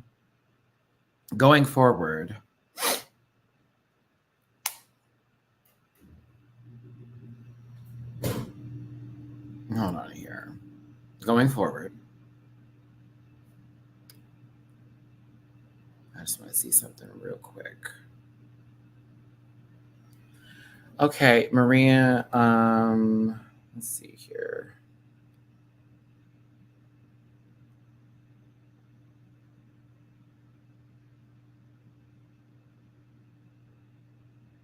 Strange.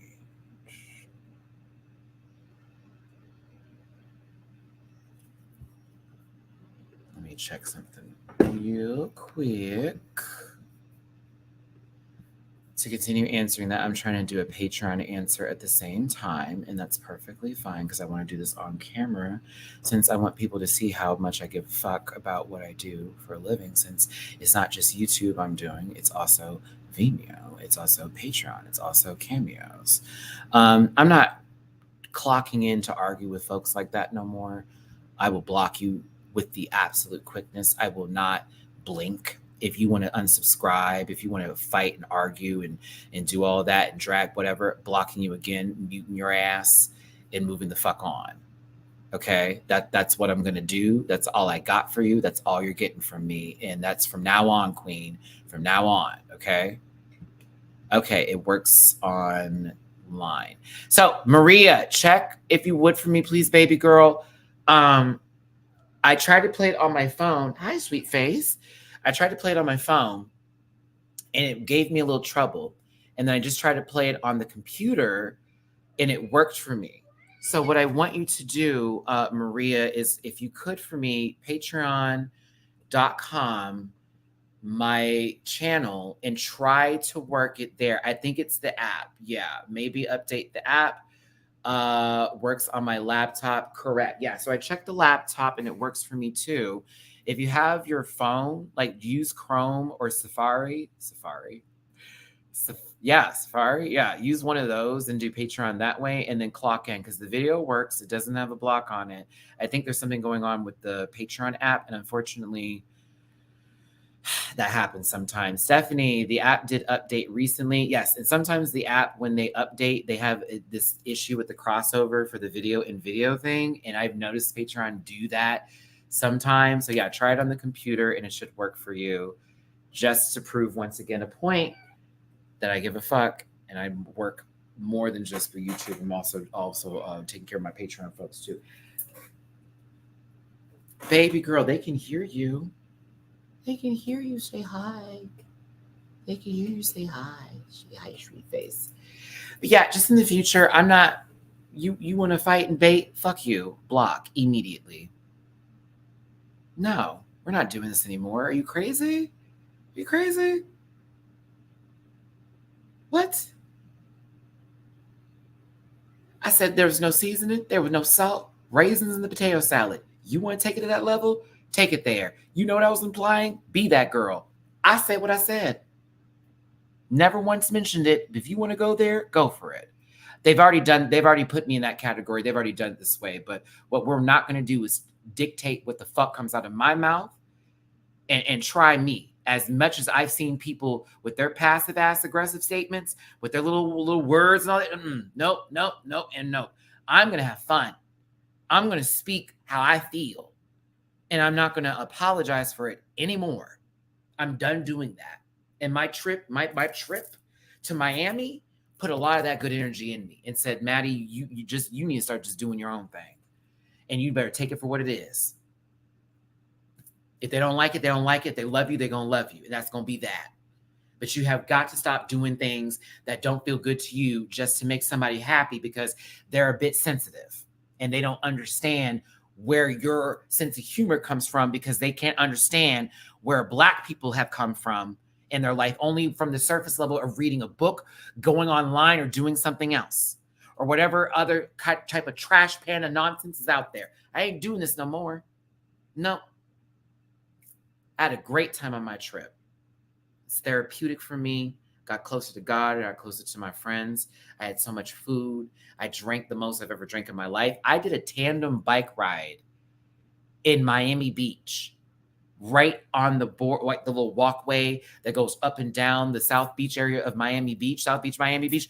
We rented bikes as a group, all of us, and literally rode bikes for about 4 miles of road back and forth. Gay Black men doing this out there in Miami, celebrating each other's friendship and having a good time. We talked about our favorite moments over a lovely dinner. It was my friend's birthday. We were celebrating him, but we're also celebrating us all getting out the house and having a good time. We got very personal and deep on this trip. We also had lighthearted, fun conversations too. You know what I mean? I got to do things that I haven't done in a while. I got to do some things I've been wanting to do. And yeah. Oh, you're talking about the matching 2-piece number. You're talking about this look right here. This one. This was the best outfit. Yes, I enjoyed it. I thought I was going to hate it. I was like, oh my God, I'm going to feel so like not cute. But I actually, not only was I cute, I got hit on by some women who then clocked my tea and were like, he's gay, girl. But yeah, anything with the pearls, I was here for. Everything pink was giving for it. And it was really nice. Even one of my friends was like, Matt, this is your color. Like this is totally your color. Pink is for you. I'm like, you're right. Right. But yes. On a real note though, yeah, this was my favorite day. I'll talk about it a lot in detail for the vacation video coming up and coming forward. And I'll be very excited to have that conversation with you. You guys, I didn't want to have to like pop off in the chat today. I didn't want to have to like come at somebody the way I did, but I have to stand my ground and I have to stop allowing others to really, change me for the worse and only do it for themselves and stuff like that. I won't even get into, you know what I'm saying? I'm like, no more. No mas. Too old for that. I'm setting my ways now, babies. It's here. Say I'm setting my ways now. It's here. I'm here. I'm setting my ways now.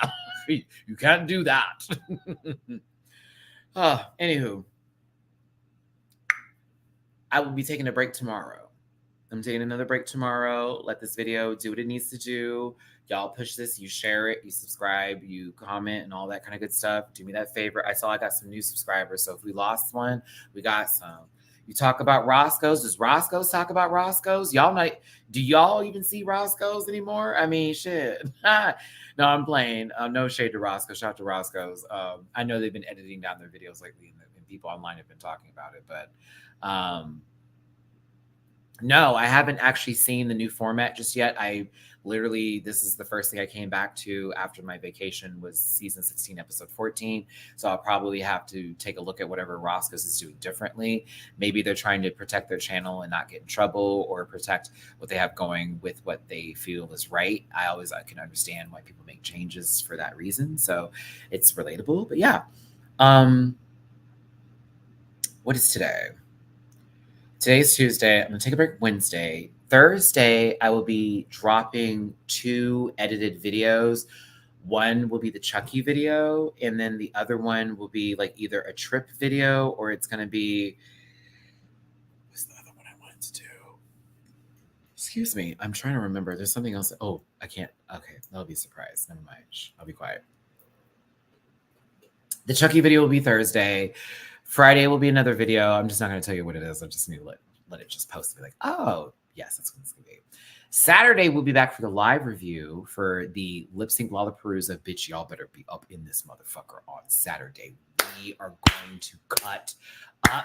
You know I love a good lip sync. I can't wait to see the white girls perform a black number. I can't wait. Archie, you can't fly. So here's to you, baby. I can't wait to see it.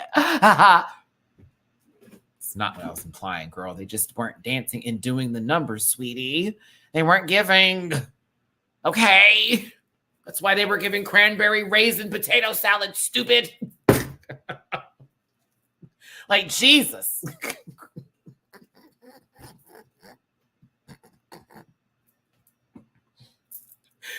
Like, okay.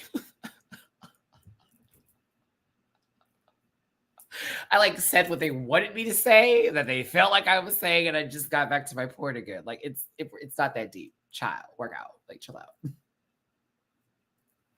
Videos working on the website. Just wanted to update. Something is up with the app. Thank you all for the help. Can't wait to watch your reaction, Maddie. Thank you, Maria. Yeah, Patreon is, I don't know why they do that. When they update the app, they do not sometimes get that embedded feature done, and then I have to complain about it, or others do, and then they fix it. So hopefully they'll fix it with the new update, but I'm glad you got to see the video because I did have a good time with that and worked on it. So yay. Well, also, it's just DW. Remember how we had that conversation just as Black men in general and Black people in general having to explain anything and how we feel about stuff and why it is even necessary, and we're not literally supposed to, we don't have to educate anybody on any, like, it's not our job to like give people common sense. You know what I'm saying? You feel me? And it's also like, I can make the references if I want to anyway. So now what? Just like you can misconstrue my words and I can also pop off. I try to pay him no mind and said, I'm not going to answer you. But once you pulled it in again, I said, okay, why is everyone attacking me? Because you said some dumbass shit. That's why. Welcome to the old Matty-Rants. Yeah, baby. The pre-days, girl, when I was really about that mouth and the bitches were really not handling me like that. That's how I got these y'all up in here in the first place. Oh, yes. Yeah, Miami did that for me. Get back to the olden days of draggery. Okay, you can have a little insight. I can give you how I feel about this show. But the olden days of fuck her, and fuck her. They back. Lexi, you can join for as low as $1. For as low as $1 a month to my Patreon. And that will get you in the door to watch over 400 plus videos of reactions. All I'm asking is for $1. Okay. Mitia, my baby, Mitia the fourth. Thank you so much for the people on my Cash app. I appreciate you, but hearts back to you, love. I thank you. I just also see people who listen. Yeah, we just gotta do what we gotta do, right? Let me go ahead and wrap this up. Did you wear that cream top in Miami? I did. I did. I wore it for drag brunch. So again, I went to the drag brunch for Palace Bar. I gotta wrap this video up, y'all. I gotta close it out. I went to the drag brunch at Palace Bar that Sunday, and they were filming something specifically for Madonna, who was in town performing at the concert for her the concert she's doing, right? So I may possibly, I don't know, that would be one of the most amazing things ever. But me and my friends were all in that video along with everybody else that was at that brunch. So it is possible later on the line with whatever visual that's going to be used for, if it's even going to be used for a visual or whatever the case may be, that I may end up in something that has to do with Madonna, which would be fucking insane. And I probably would scream and cry and lose my grip on reality. Even if not, they told us, we're filming something for Madonna today. If you don't want to be in the video, let us know. And I most certainly was like, film me, baby. And they most certainly did. A lot. All right, I see you by your bowl, sweetheart. I am so sorry. Let me go ahead and feed my children. I have been neglecting my children this video, and I'm so sorry. My apologies. Stephanie, right place at the right time. I'm telling you. And my friends were gagged because they're like, oh my God, Maddie, we didn't know. And I got clocked at the bar. I wanted to show that cream top. I'm so sorry. I also need to message somebody right now. Where is it? Where is it? Where is it? Yeah, I wore the cream top to brunch. This is what the outfit was giving. Yeah, so we wore her. It fit just right. It was pretty good. But yes, Maddie, give a little chest here, a little arm action, all that good kind of stuff. I love y'all down, and I appreciate you for tuning in today, all of you except for Arch. Love you to bits and pieces. Don't bring that bullshit to my table. You will be blocked, and I will move on, and we'll go on to the next topic, because keep that shit over there for the other girls that are hateful, because it wasn't that deep, and it didn't have to be, and now it's gotta be. Like, share, subscribe, become part of this Rant Pack family. I will see you on Thursday. I will see you on Friday, Saturday, and Sunday as usual. We'll have a break on Monday and Tuesday, and then Wednesday, and it'll be a Thursday, Friday, Saturday, Sunday show for 4 days straight. So just get ready for that. Love you. Hugs and kisses, everybody. We got a lot to cover. We're Here is going to be on the roster. The Drag Race Vegas Live Untucked show. And then also Chucky the continuation of season 3. I am so excited to get to Old Man Chucky and see what happened with that. God, everything's back. TV's back. I love you down. Drop a tip in my jar if you feel like it. Thank you for those of you who did the super chats. Did I get everybody's super chats? Whoa, before we go. Okay, I think I did. I think I got everyone's super chats. I hope and I pray I got everyone's super chats. God bless you all, even Archie. God bless you all. Take care of yourselves, and I will see you for the next video. Bye, everybody. Listen. Yeah.